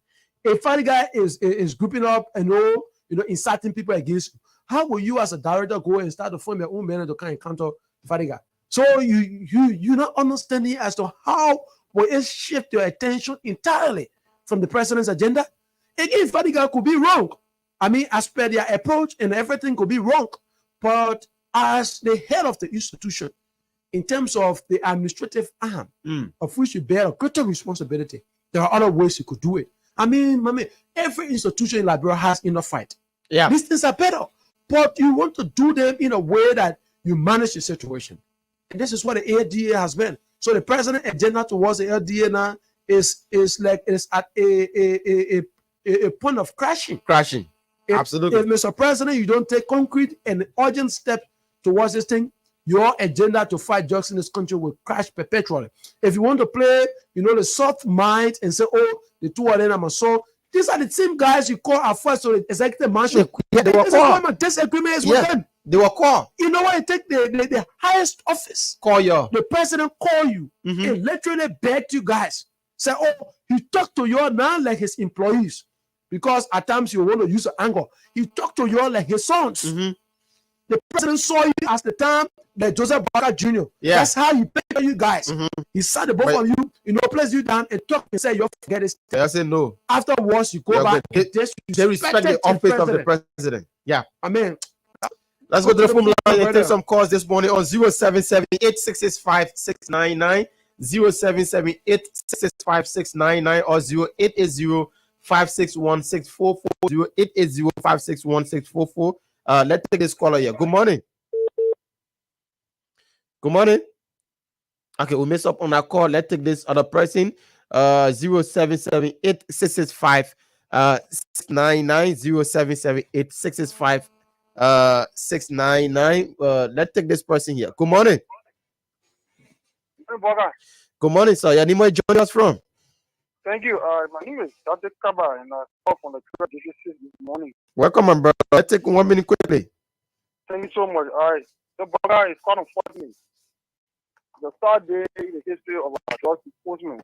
And some of us we can be falling on getting rid of coups in this country. You know, during the September 17 rally at ATS, we had a big banner called "Say No to Push." Now, of course, how judge can be anything continue in this country that people can quite judge to the letter. But you see, what smoke is fire. For all indication, Fadika will continue disrespecting AB when the director is not doing the right thing in the fighting jobs. The deputy will continue to disrespect you, meaning that deputy has issues on you in a way you know you're trying to find a way in a way you trying to find out. It's not in a way for we Fadika are seeing that I think our agenda to fight jobs and we see as a way we the director want to. Oh, sorry about that, my brother. I don't know. But we'll still taking another call here on zero. Okay, let's take this person. Good morning. Thank you. Good morning, Waka. Let me say good morning to your partner. For Prince Kolaket and a phone for the district along the Integrity Avenue, respectively. Welcome, Prince. So before my critical talk, let me recommend that the president should advise those people and then give them warning letters. And because I'm seeing, I mean, when the president can call them to the office and talk to them, they're not listening. Then I will warning letter. What next now? For the initial stage, there was not proper investigation done. It was only done on the surface. Internally, the president did not go in duty, so they only advised them to step down to work together. But as it is now, there will be proper investigation, and I don't want any of them to be in space because if you look at what is unfolding now, for me, I 100% believe AB. If AB want to work in a system that it should be one so say, or he shouldn't recommend professional people. If you look at here, the training for which and the energy for which he possesses, I'm told that in the night, AB is working 2 o'clock to go on the field, in the net to go and hunt those people. Fadika is equally so waking up. So Fadika and the likes of the other, they have the same energy as compared to AB. Okay. I'm told that looking at what they are ABC somehow. You can't tell me, look how you refer to Fadika, the man that come up with that man. And he was there. A lieutenant was even bothered that were trying to even denigrate those people. He had the authority to tell them no. Okay. So the AB to his principal deputy is what have led to the and some of us we have sat and look at it and see that all is what for AB. Okay. Because how he like to work and how he like to carry, everybody should worship him. It's not prayer worship or something. Those people want to make their name and they want to Liberian people to hold their. Okay, thank you so much. We take some call. We have a long line this morning. We have to make way for a lot of calls on 0778 665 699. Good morning. Good morning, Boaka. Yes, sir. Your name is joining us from. Thank you. My name is N. Patrick Belawu, and I speak to you from Tinsville. Welcome, Patrick. Thank you. Boaka, I think what is happening at the LDA, there is a need for all of you guys to go.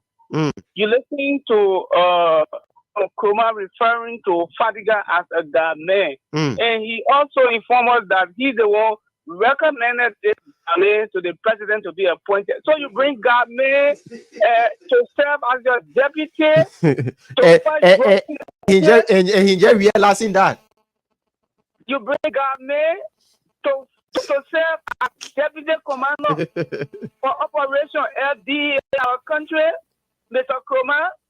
I think there's a need for Kroma to start packing his bag and leave our FDA so that the president that we fought to bring to this country to fight drugs, to ensure that we have a lot of potential young Liberians who can fight drugs in this country, other than Mr. Kroma, who will introduce a government to fight drugs in our country. Every Kroma maybe Konongbawu Ko, which for me, I saw during the election, perhaps could be investigated. But the two of them, the men who brought the government and the government let them leave the scene. We don't want people of touch because if Kroma will just bring, in fact, that is why I think he protecting this drug law because he can bring government, think that the government will be subject to him. Okay. And the government is not being subject, so he wants to come on now to make it look like something is happening. Then he could go and leave the scene. All right, thank you so much. Let's take Samuel Sakara Johnson. Samuel, good morning, my brother. Welcome. Good morning, PK, and good morning to Harris Bailey, and good morning to the great people of Liberia. For the public, this is the voice of Samuel Sakara Johnson. I speak to you for PNJ this morning. And Bailey and Kamara, let me say this. For me, I will come with a straight and from a different angle this morning. Yesterday, when we flagged these issues, all of us recommended the suspension of these individuals. And thank God that the president listened to us.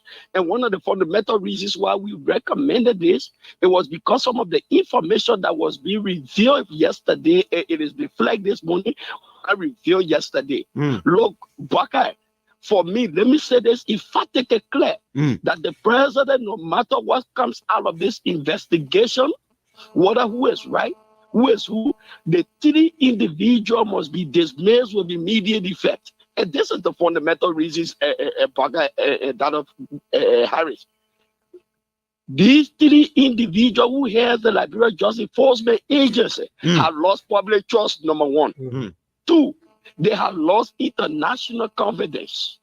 No international partner will want to work with these three individuals, no matter what the investigation will come with. Because man, you look at the cannibal allegations, these are grave allegations that need thorough investigation, a possible prosecution. That's what we are saying, Buckeye. You cannot have the security. Look, I'm in tears this morning, Buckeye. These guys are not understanding what drugs is doing to millions of young people in this country. I'm a young man. Look at there is no community in this country, Buckeye, that do not have a ghetto. No community in this country. I was privileged during the campaign to go as far as Vang. You go as far as Boko Jire. You go as far as Pizza. You see ghettos in almost all of the communities. Okay, my brother. People are not thinking about that. So we think that the president, to restore the moral dignity of the Justice Enforcement Agency and to restore public trust and confidence in the LDA and to ensure that the president must be able to dismiss these people with immediate effect. Thank you. Let's take another person. Good morning. Your name is joining us from? Good morning. I'm looking to you guys sitting for the street. Welcome, my brother. Yeah, thank you very much for the show this morning. You know, the very day they announced A.B. Kroma as director for the DEA, I knew that it was going to be a failure. Let me give you some other information. I work at the NBI was special for 8 years before I was retired and left from there. I met a lady who I've been interacting with, Dingo lady, sorry for try. He told me, Gaga, I'm now working with a DA woman that can't even speak fine English. You know that all the people that are selling Grumpy and pepper from the Madingo trial, you really all of them working with DA. They really took me to the organization in Chicken Factory. And all of them are in that organization. They took 50 of them from there. He could match them for them and give them ID card. So I just told him, hey, man, but I want to join that play. Which is, but at the time, it's true that one person must carry two. I didn't see you, I didn't carry you. Well, one person, I will carry two person. You know how happy now who was credible. So somebody came here for big man. People that can't even read, I'm telling you, I'm giving you a story. If you let you call me, I will give you that person name, and you call that person. Woman that can't even read and write. Okay. I don't even know how to call her own name. That place finished. All right. So when somebody guy is telling you that man, it brings secret recruitment in no lie, I'm telling you. Okay. Thank you so much for calling in. 0778 665 699 0778 665 699. Let's take this other person here. Good morning. Good morning. Your name, where you joining us from? Welcome. My name is Prince B. Derek Jr. and I call from Brazil. Okay, Prince. So sad as it relates to what happened this going time. You know, I live right on the road to Race Junction. So the very day I've been happy, the two bosses were fighting the very day I've been happy. I want to notice something. I want to say, hey, anybody, if you don't believe me, well, go ahead and say that thing about it. They still have been happy. They're not so over there on Royal Jobs in Ecuador. Now we hear the news. Still this one now we hear the news. How you manage to know that just passed the day people are fighting? How you manage to know that one? They very day that the people are fighting. Not small daddy. Not I'm telling you seriously. But how you manage to know now? One know. Who I said to one know? How you manage to know that just passed? I know. Oh. No. I saw government. I saw car and more local bonnet. I know what I'm telling you. I saw government car and more conversation. I know what I'm telling you. If you don't believe me, well, go ahead and do it. No, but I don't believe you. But I just want you to convince me now. You say you saw what you saw. We want to know what you saw. That you say we can let us know too, brother. The Nigerian man, I arrested the Nigerian man in a country. I arrested on the airport. The very day they arrested me, they see the running down. So small people in the community. The next day, we get out to the news that they arrested a Nigerian man. Who people are already home, and you say you not know the people that are said the judge, you not know anything about Just Bennett. Okay. Where is that Nigerian man that they arrested today? He may stay in jail. He may stay in jail. The people they won't take place. All right, thank you so much. Now take some more calls. 0778 665 699. You are listening to the Punch Breakfast Show on Punch FM 106.7 with me, Boakai Amara Kamara, alongside Harris Biddy. Let's take this person here quickly. Good morning. Good morning, Boakai, and good morning, Harris. This is Tanu Foba, and I call from my resident. Tanu, welcome. Thank you. You see, Boakai, I can say this with no fear. The president is my uncle, a very big uncle. And let me say this, when the power struggle was going on, AB was looking at the LNP. He was ready to go, he wanted to go at the LNP to serve as director. They did not give him that position. So AB is using that means to spoil the LDA in order they can send him right back to where Gregory Kumar is, so that his mission can be accomplished. So he's spoiling it. So you saying that he's spoiling the LDA. When you say spoiling the LDA, what you mean? What you mean by that? It's not. If you say spoiling, then that means maybe he's not ready, but the man already finished spoiling the whole place. Look, Boakai, we are looking at this government with a very evil eye to a jiblo and how we're looking at it, this government.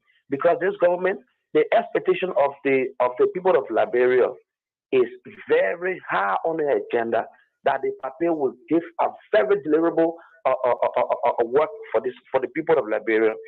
And if we see people like AB who is taking LDA as a Manigo Kwato, then that means we're not going nowhere. Okay.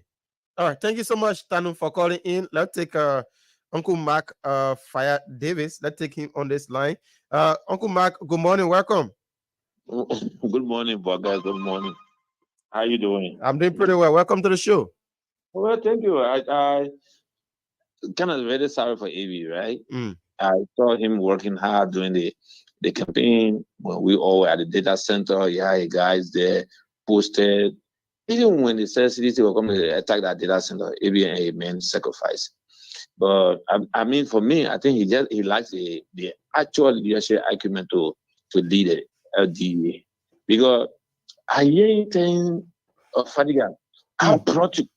I brought you. Yeah. And I said, no, you recommended me.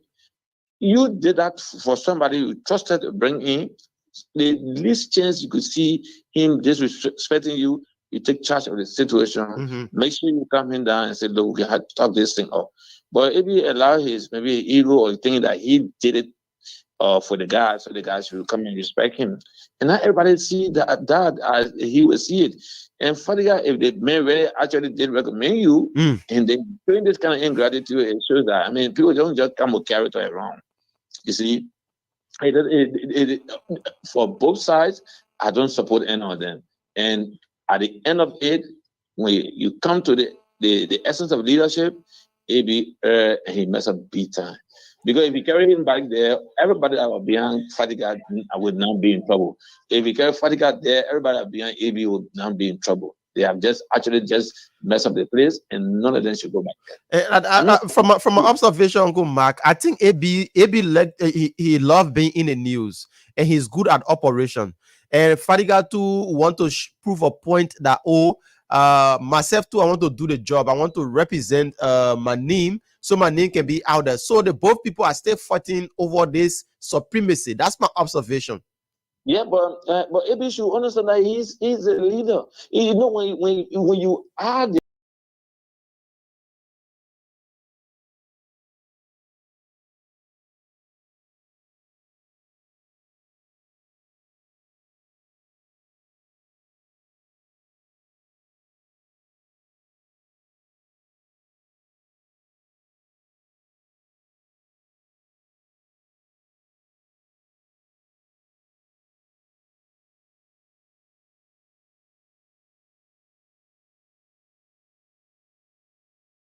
like come out good and great, it shows team spirit that yes, AB was the guy who was leading the team. But they didn't even know team spirit, they didn't even know camaraderie. So then they're going to sit down. Seriously, they just mess up totally. Okay, thank you so much. Thank you. Yeah. Let's take another person. All right, thank you. Let's take another person here. Good morning, welcome. Yeah, this is Abraham from this kind of chain. Welcome, my brother. Okay. For me, what I was observing, our whole key is AB want to be right, and then Fatiga don't want to accept it. That's the whole key, and the show will come out. If you listen to Fatiga as own school, the message, AB will Fatiga herself. My point will come out. It will come out later. So that's it. All right. Thank you so much for calling in with that heavy noise in the background, but it's good that you play a part by having let's see if we can take another more person here quick. Good morning. Yeah, hello. Yes, sir. Your name, where joining us from? I'm calling from the Marshall Bell. Okay, welcome. You're live on the show this morning. Yeah, I want to raise 2 issues, 2 points. I will appreciate the discussion you people having. But you see, AB Fadiga with the 2 deputies, including Kuma. Besides suspension for time indefinite or with RP, if they can get an in-house discussion with them, come what may be, even the Senate with media, they can discuss, the entire country media gathering and discuss. If you tell AB, say, can you? Oh, all right. So we take 2 more calls, then we bring in our guest this morning. We take let's take this person here quickly. Good morning. Good morning. Yes, sir. Your name, where joining us from? Yeah, this is King Dolo from Port Blanc Community. Okay, Mr. Dolo, welcome. Yeah, actually, I listened to your program this morning, Mr. Bwakai. I love this morning. But you know, in everything in life, every free gift there is a hidden danger. No guy down there like for Kuma had a hidden thing. I would say it for free. Even if I had a leader that bring me to an entity, and then they particularly lead, not doing things to bring the good news of the country, or not doing things that will bring betterment of the country, on a serious level, I'll go against you. If you call it disgrace to us, I will do it. But the fact that what you're doing, it will not bring betterment to my nation that I lost so much. On a serious note, I will go against you. If you call it disgrace, me and you, I will do it. I believe that what Brother Fadiga is doing. Okay. Thank you. Thank you. Yeah, the calls are coming in, but now take this person on this line. Good morning, welcome. Good morning. Good morning. My name is Tali T. and I join you from District 10 this morning. Welcome, Tali. And I want to say thank you for the show. You know, you have fleshed some important issue this morning that the country had to take into consideration. Your first discussion was very important when you were talking about God law. I know God law. I know how God law is involved in this country. I know how many youth God law is falling. God law, the government will have to do something about God law. God law, around the boulevard thing, they took him from there. He had moved to Zimbabwe. You getting me? Yeah, you're live. Go ahead. I said the mother, the two have moved to Zimbabwe. The two is there supporting the young people of this country. And every time he's bragging about it, that he will make money out of Liberia and go back to Solo, enjoy and live a serious life. Let me speak to the issue about Fadika and Abe Koma. You know, I think Fadika has been very disrespectful to the boss. Fadika, if you had issue with Abe Koma, but the fact that video that I saw on Spoon Talk Lana and you play this morning shows that Fadika has something personal against Abe Koma. Because if your boss says don't come in my office with gun, I don't see anything wrong with it. Your boss is your boss. The man say don't come in my office with gun. If you don't want to go in a meeting, the only thing you can tell, oh, I don't think I can attend this meeting. But to start insulting, making some reckless statement that I don't think itself will consider or will tolerate from any of his subordinates, I think Fadika is in the error. He can't do that in America. The America he's bragging about. There is no way he can do it in America. And thank you to the president for exemplifying leadership and suspending all of them and pending investigation. But I think all of them should be removed. None of them should return back to that LDA. Okay. We need transformation in the LDA because our sisters and brothers have died on tours on a daily basis. Thank you, Mr. President, for the decision. Take our last call, then we cross over to our guests now live in our studio. Okay, we take a few bars of commercial, then we take our guests. Good morning, welcome. You're our last caller, welcome. Oh yeah, I fought so hard, man. Thank you. You fought so hard to enter. Yeah, thank you, man. I appreciate it. This is Pascal Davis for the record. Okay, Pascal, welcome. Thank you. You said both of you said something. I mean, so you just put the argument when you said the rescue, quote unquote, came to permanence or came to the government or the presidency based on this campaign that this government to now for George. I mean, George now was taking over the country. Our people were falling press with the issue of push, as music was being signed. And I mean, it was on that basis that many Liberians thought, I mean, Mr. Boycott and his government to change the code, all right? And so it's on that basis that many young people have to stand in the queue in 2023 to make a decision.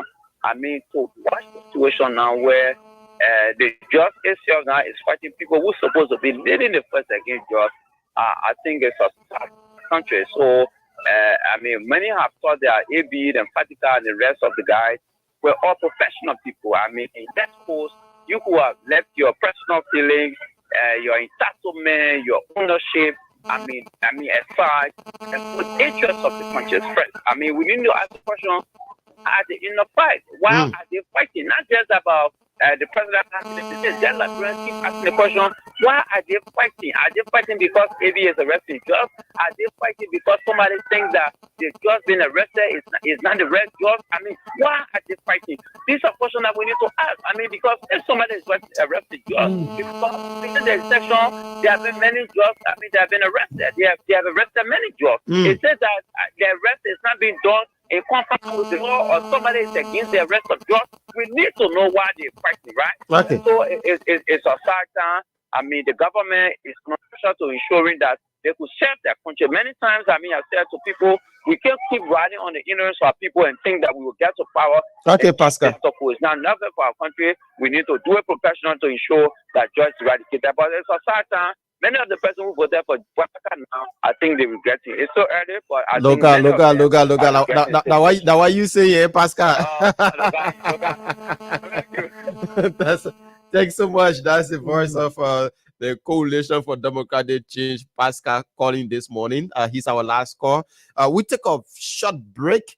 When we come back, we talk the United Methodist Church. We'll be putting it on the microscope this morning. We're taking exclusive 1 hour, and you just don't want to miss the conversation because it's going to be a very interesting conversation. I tell you, if you think what we've been talking about the drugs issue is more interesting, what we are coming to dive into is the most interesting thing that you ever want to listen to this morning on the Punch Breakfast Show. Let's take a commercial break. We'll come back. We'll dive into the United Methodist Church and their Halabalu in Liberia.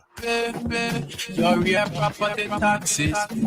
Your real property taxes. My people, you don't hear it? The LRA people, the people then that can collect government taxes, they say that it's time now to pay your real estate tax. Whether you get house or you get land in a city or outside the city, the LRA people say that it's time to pay your tax from now to July 1 this year. The people from the LRA will be in your community to tell you everything you need to know. So look out for them.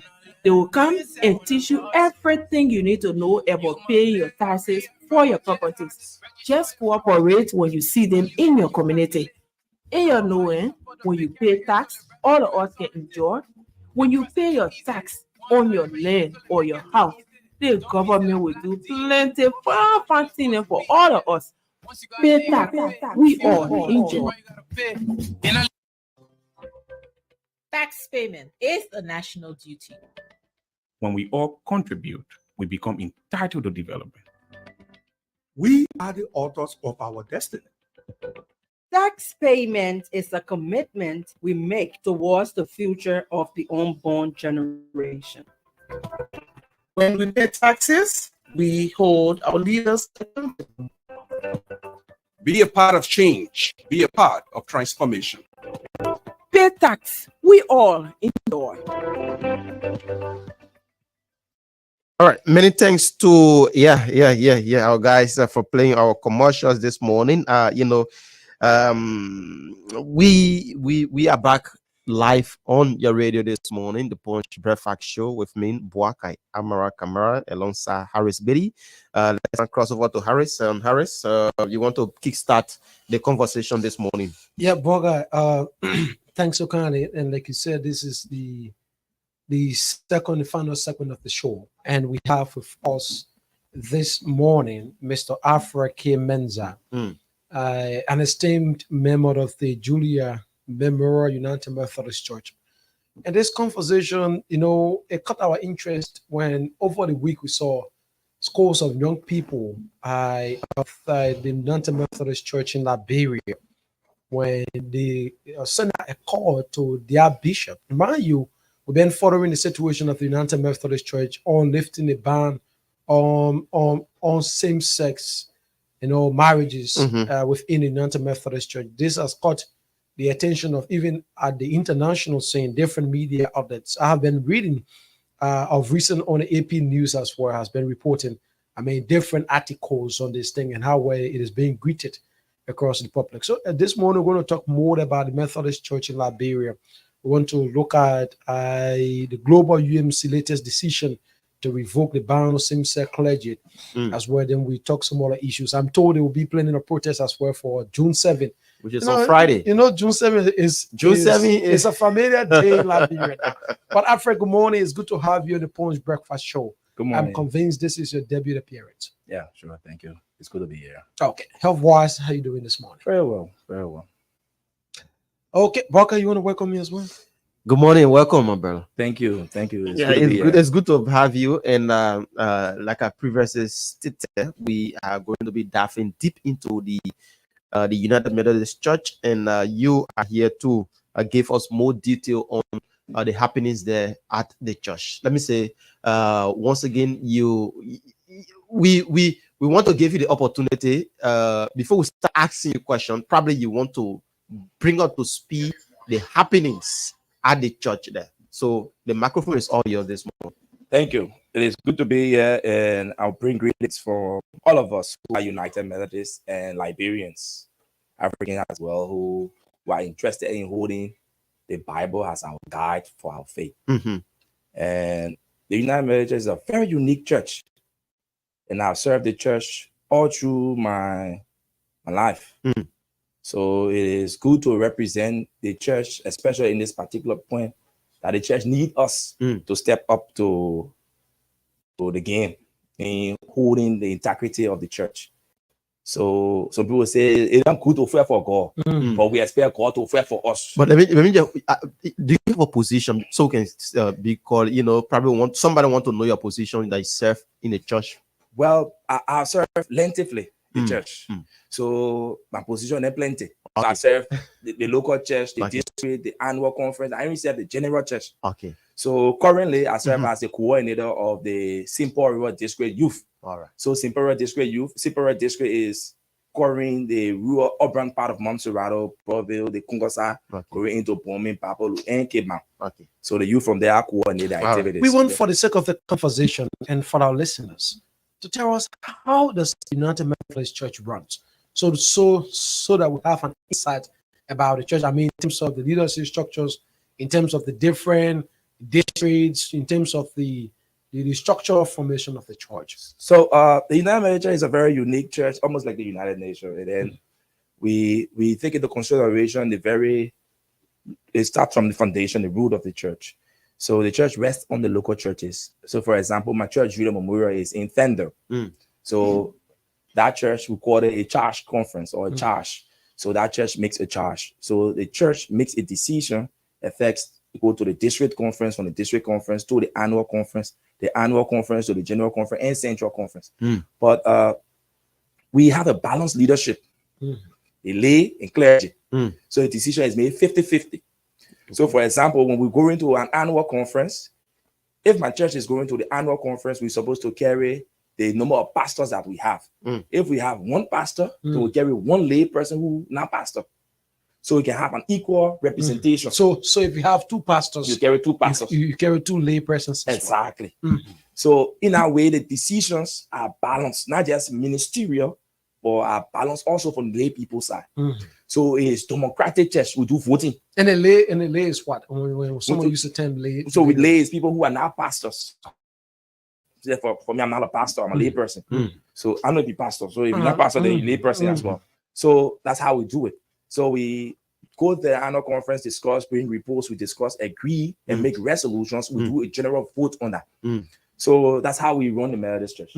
So everything is democratic. It's not autocratic. It's not dictatorial. It's not pastoral. So all of the churches within Liberia, all of the Methodist churches within Liberia have a participation in terms of voting. Exactly. That's a very huge task. I'm looking across the 15 counties, and you have a representation in all of the 15 counties. All of them. So what we do is that the reason why our annual conference can be very huge. So we run our annual conference for almost a week. So we go to the annual conference, each year send the number of pastor you have and the number of lay person you have. We go to the conference, we discuss, we bring all of the annual conference agency to the table. They present reports, a bishop present his Episcopal address, the lay leader present a report or his report, and we go on back and forth. Then we discuss, agree, disagree, take a vote on things that are particular to the church growth, and then we move from there. Let's move on when at the level of the district. I mean, the different districts you have within the church. I mean, I'm told that you have district superintendents that are assigned. I mean, how's that assigned when it comes to the infant? So we have around 22 districts, and the district superintendents are the representation of the bishop in these different districts. So they execute the function of the bishop in these districts with the consent of the bishop, and then they supervise the churches, conduct the church conferences, carry out programs and ministry within these different districts. And the bishop is the one who makes his appointment in consultation of the district. Not necessarily, especially in Africa, leaders don't really do much consultation though. But that's how it's supposed to be. That's how it's supposed to be. So there's a committee who should even be vetting, exactly. Vetting and look at the needs of recommendations, including pastors. So you can't just get up one morning and say, John Brown, you're not passing John Brown church, you're not passing the other church again, you go to the other church. There should be a conversation 6 months prior to For example, my church makes a lot of my church can raise money. We got a membership, or we got people who got money in the church to raise the resources, but we may not have the membership. So we need an evangelist, an evangelistical pastor who will represent the church. All right, then what kind of pastor we'll be looking for. So if the bishop doesn't ask us the kind of pastor we want, they just say us. They obviously now with the missions of that particular church, would they be stuck right there and would they be looking, seeing the money, but know what to do the work we want to do. So that's the reason why consultation along the line plays in the United Methodist Church. You want to come in? Yeah, like I'm learning, you know. For me, I'm a Muslim, so yeah, so I'm learning, and I have followed the activities of the United Methodist Church for some time now, and the last time you guys, I saw a live broadcast on our television page, which caught our attention, most especially my colleague Harris. Why is it happening at a church? What's the problem? Okay, so you see, the United Methodist Church is one of the youngest Methodist movement. So you say Methodist, I mean John Wesley, you know, people he brought on board when he broke away from the church, the Anglican Church back then. So is the youngest movement of the Methodist Church. So they came in 1968. So it's good to start talking about that history before we jump into the history. So they came as a merger of several other churches, and the United Methodist Church have experienced several separation and breaks away all through its history. It's not new. Okay. AME Church broke away in 1800. The AME Church broke away too for several different reasons: slavery, the black consideration, race, all different issues. People broke away. The Christ Methodist Episcopal and different other Methodist movements broke away, even the Wesleyan. So all of these are all Methodist movements. All right. So in 1968, the United Brethren plus the Methodist Church merged in 1968 to form what we call today United Methodist Church. Immediately after 1968, 1972, we have our first general conference after the merger, and then the petition for gay right came about. The LGBTQ community came about. So our parents then started fighting this particular issue. This is a societal issue, it's not a Christian issue. Okay. So keep the society to the society and keep the church issue to the church. We will work with you. Once you keep your bedroom matter to your bedroom and don't bring it to this particular place, okay. So that manage that way. So we started managing people in that form, and we all through on the 2016. And a good thing about it, 2016, I'm fortunate to be the youth representative to the General Conference. And we experienced still activities. And the General Conference comes about all of the annual conferences across the world has a representation. All of the annual conferences. All of the annual conferences. And the Methodist, in the annual conferences across how many countries? So okay, in almost all of the continents, and they are structured based on their membership, their episcopal assignments, all of that. Like in West Africa, we have 4 annual conferences, and then we got the East Central Conference. We'll get several other annual conferences in that area. All right. Okay. So each of these different conferences, annual conferences, are represented to the General Conference. How that representation come? They come from the numbers of members you have. So, for example, our church in Liberia, we are around 300,000. So they will get a way to put it in the system, and they'll tell you how many persons you're supposed to bring. Okay. So the 2016 were 12 because we're below 300,000. So after 2016, we went to 300,000. They came up to 18. So that's how it is with the rest of the other conferences. Imagine Nigeria, like a huge population. So Nigeria can carry up to almost 50%. Congo, the same way. Cote d'Ivoire, the same way. Huge membership. So that's how things been. Like, so we went to the General Conference, and then that was in 2016. 2016. And we had almost all of the conversation, almost all of the petition was about this issue. LGBTQ community, how we can consolidate them, how we can put them into the plan, how we can ordain, openly announce homosexuals as pastors and marry them in a church and all of that. Because there was a strict restriction on this. It was incompatible with Christian teaching, and that's how the United Methodist Book of Discipline, this one. So that has been the issue. So based on this tough conversation, and we got stuck at one point and said, like, okay, no, we'll do. Stop the conference right here. Put all the issue about this particular conversation and put it to a special section. So we throw it to the bishop. We will decide what you want for us to do. So the bishops, all the bishops around the world, went, okay, no, we'll call a special section of the General Conference so that we can just deal with this issue once and for all. So we went to the special session in 2019. We're talking about same-sex marriage here now. Exactly. Yeah, because suppose it was about LGBT, blah, blah, blah. Okay, same-sex marriage, yeah. Men marry, woman marry. Exactly. Okay, so the church said, okay, the whole thing now, that take one time, that discuss it and finish with it once and for all. So we voted for us to have a special section. So we had a special session in 2019 in St. Louis, Missouri. It was a wonderful experience. 3 days, they just spent almost $3 million just to host a meeting, just to talk about same-sex issue. Over $3 million. Over $3 million US just to discuss same-sex issues, because they have to pay for tickets, they have to pay for hotels, they have to pay for the center they use, they have to provide food, they have to provide stipends, they got staff that works with them, and all of that. So when we went there, Liberia is a very wonderful church. We are the leaders when it comes to church issue and even global issues. And Liberia is the founding member of the Methodist Church in Africa. Just started right here. Okay. Exactly. Melvicas came not to no other country, but right Africa, Liberia in Kowe. The way he formed there's a church now in his memory called Melvicas. The monument is still there. Unfortunately, it's on my district, so we worship there often. Okay. So we always lead them. So the African church was led by the Liberian delegation. Wow. Rudolph Mirab, the forestry the executive director, Dr. Nelson, your president, Dr. Kula, the dean for the graduate school at UMU, were the 3 staunch United Methodists leading the African church. All of the African churches. All of them. So to bring all of the delegates together to discuss issues that affects them as Africans and prepare for the conference so they can know as to how they can do it. They collaborated with other like-minded people from the West. So whenever they go to the conference, they gather, they have these conversations, and they're playing about it and prepare themselves. So in 2019, the same way.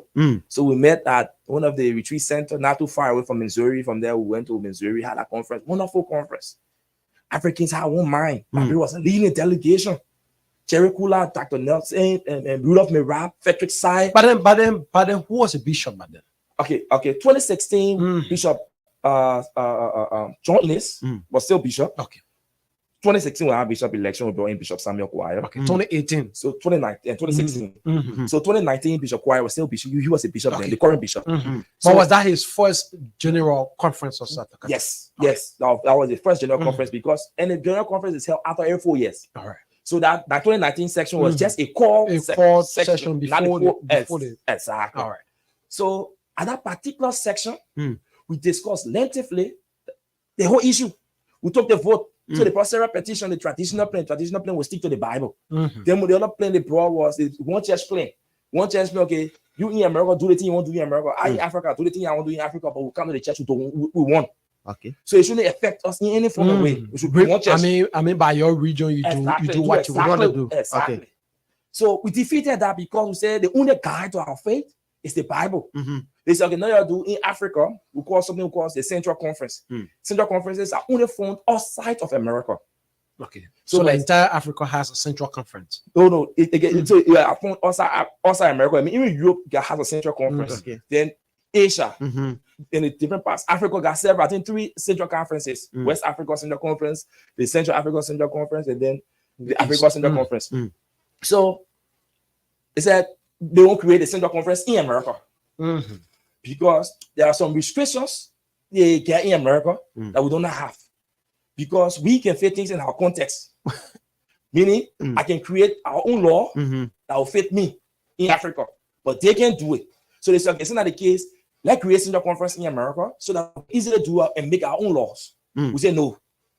That will be the way of looking, because we won't stick to the Bible. Because we knew the intent that when we create a conference in America, what the next thing they will do, they will change the law and commentate that. Okay. But it's also good to know that after the 2016 General Conference, our church, the United Methodist Church, elected the first openly announced and lesbian bishop. Bishop Olifeto, in America. When she was announced and consecrated, she called her spouse. Wow. And recognized her spouse, female. But then the ban was staying in place. The ban was staying in place. They took her to court. The church, the trusted minister Oswald was he was the chair of the United Methodist Church Judicial Council, meaning the Supreme Court. They take it to the court. They say, yeah, that's true. They violated the law. But the only person who can remove her, they play the elected her. They put in elected her. How the people can remove her? So nobody will remove her. So we accepted that. So when your friend, for example, Bishop Kwaya going to the bishop's meeting, and carrying her where the more carrying her own woman instead of her own spouse. Wow. Then the African bishops, then I say they got problem with that one. They say that contradict the law. They not contradict the book of discipline. Not contradict Bible. So in 2019, we started raising this issue. We made this decision. Then the police say, okay, since I say I can make a decision now, we'll violate the law. Remove. Right outside the conference, the post conducting same-sex marriage. Okay. The most Mm-hmm. fascinating thing about my experience is that at a particular conference, I'm walking up on the ark.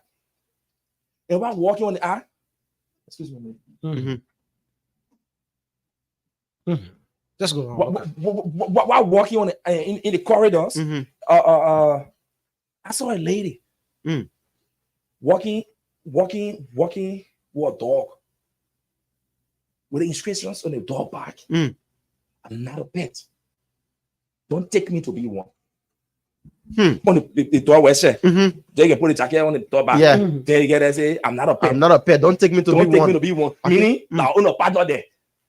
To the conference, at the conference, the player. I mean the special section. The special section. So after that was in 2019. 2019. So after that one, the came back, we were happy to say, yeah, this thing, at least we're not putting it in the rest one time. So when we came back, now we're preparing for the 2020 conference and then the coronavirus. came. So at the climax of the 2019 special section, what exactly was the resolution? I mean, that special session came up with. So we agreed that we stick with the language in the book, in the Bible, as a only guy. So they're different. They want our church law book. They want the Bible. Okay. So we say we'll use the Bible as our law, and then they won't say the paper. They also say homosexuality is incompatible with Christian teaching. So that one will use, that will remain to that one.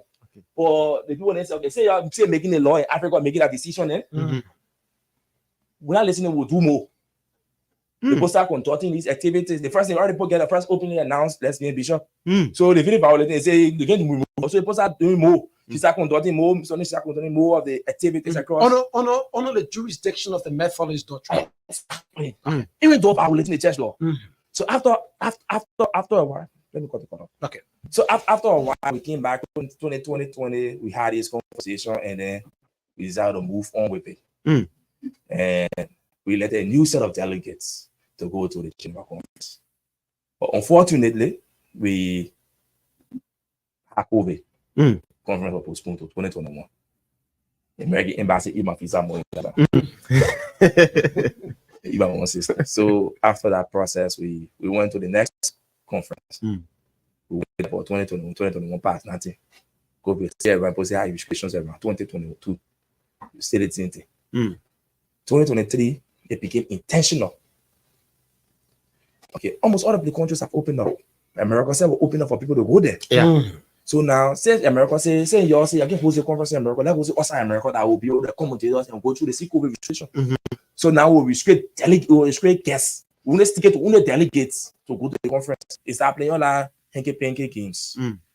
So we still waited until 2024.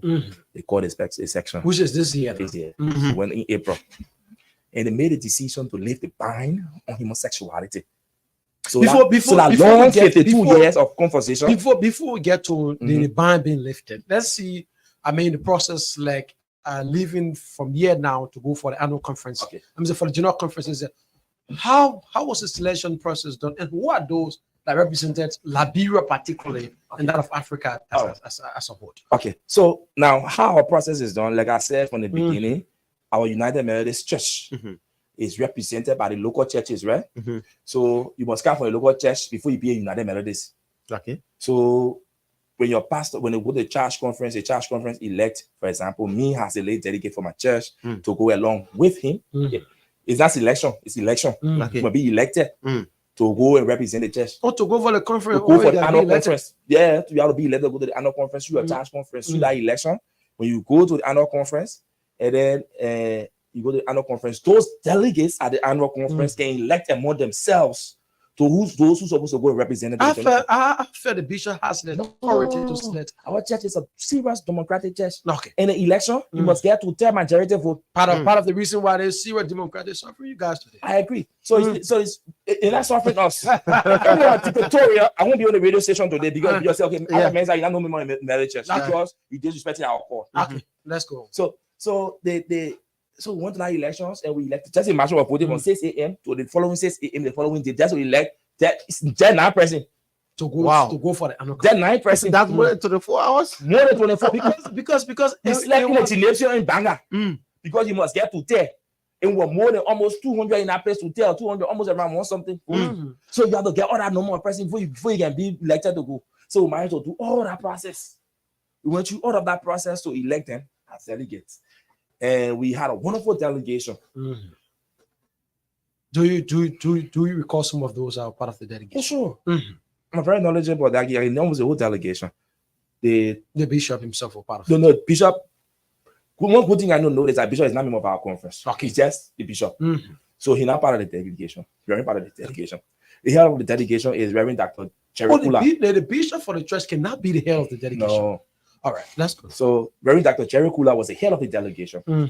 So being the head of the delegation will be the highest vote. If you get the highest vote, the first president, the first ballot, they must be the head of the delegation. So Jerry Kula was the head of the delegation. Tobo Yensua was part of the delegation. Dr. Nelson. That's you are president. You are president. Okay. And El Orlando Boys, Samuel Cole.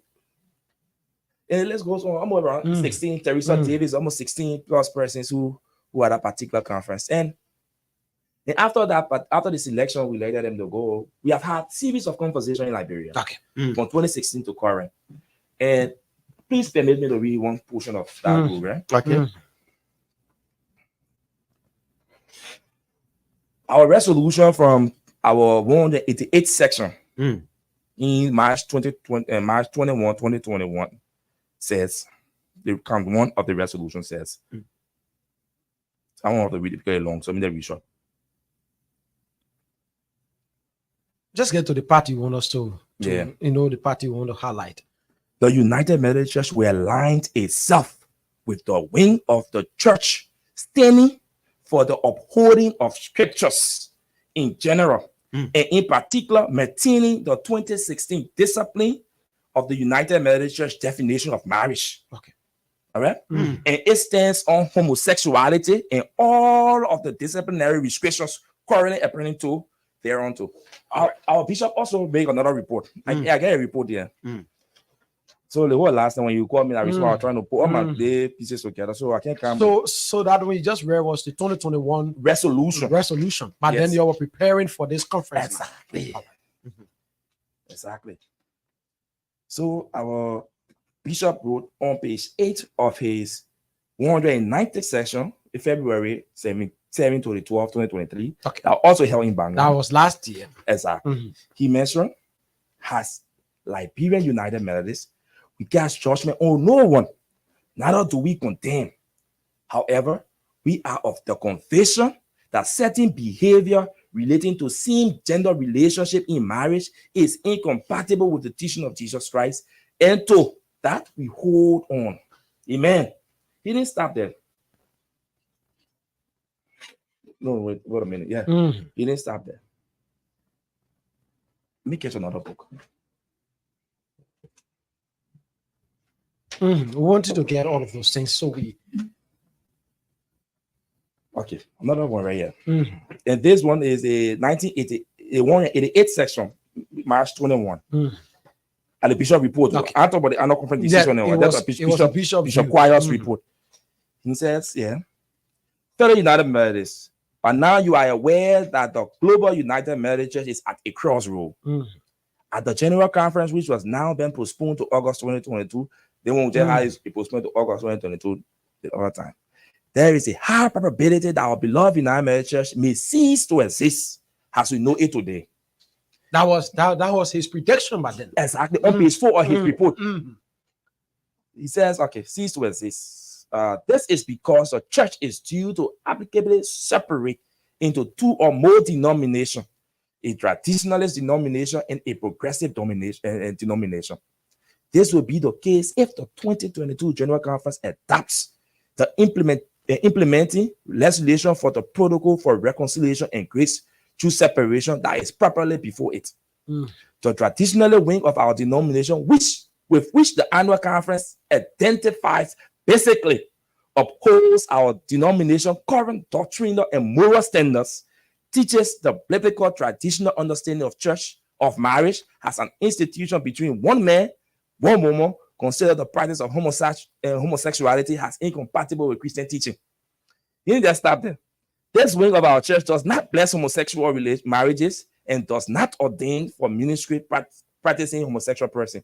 The traditionalist position is the official position of the Global Melody Church since it was founded in 1968. On the other hand, the centrist progressives wing of our denomination advocates for the consecration of bishops and clergy who have homosexual partners, the blessing and celebration of homosexual marriages, and the ordination of LGBTQ persons for ministry in our church. Okay, so let's just stop that communication there and go forward in this. So at the time in 2020, in 2021, from 2018 up to 2021, the bishop of the church by then had predicted that this thing will come to pass. Discussion. I mean, it was a discussion. Exactly. So prior to the departure of this delegation to the 2024, General Conference, I mean, did the church send out a definite position? I mean, the Liberia Annual Conference now provided a definite position to the delegates that you're in there, we stand free, we remain free on this position that you take into the General Conference. So let me add this piece. So last year, I don't know what came over the bishop, he called a meeting, a mass meeting. Mm-hmm. And after the failure of, because we had one opposing view in our annual conference last year. And the person was requesting, we want to discuss this issue. So, okay, no problem. You're picking for discussion. The bishop said, okay, say we're not on the agenda, we'll put it on the agenda when time and permit us to discuss. Unfortunately, time did not permit us in last year, February, for our annual conference. So later on in July, August, around that time, Bishop called a general church meeting at Estin Nangwe. He said, oh, my people will discuss it here. We'll discuss it. Where else? Where the way forward? We say, Bishop, if you want to have a conversation, the issue is very, very particular and important to us. So we cannot discuss it in ordinary chair meeting that not takes effect. Call a special session. He said, oh, but we're already here now. So we can call a special session now. So what we'll do, let's set up a committee to go ask everybody that view and bring it to us. We'll say, oh, fine idea. The bishop set up the committee. Headed by Dr. Muriel V. Nelson. So the women president. So after the setting of that committee, going to work, there's some interviews, had some issues, and then presented a report in February to our annual conference this year. Just before going to the general conference, we took 2 days, long days, discussing this committee's report. People looking at the substance of it, people looking at the logic of it, and all of that. We made it clear. In our report, it was very clear. United Methodists all around this country, good portion of them disagree. All of them, for that matter, they didn't continue this conversation and say, we're not going to accept this at all. And then we ask them, if the thing happen, what should we do? They both say, okay, let's break away from our own independent Methodist church. Some say, let remain. Some say, let break away and align to ourselves with another church. Nah, can't see nothing yourself. So that was a decision. Then part of that decision was, okay, since that's the case, we are going in April. We'll come back in April. We'll have a special section to only address this issue. To only address this particular issue. And that's where we are. Unfortunately, people are having a different view, a mixed view about exactly what it is. And we have several informations to share when it comes to that particular conversation when they went to the general conference.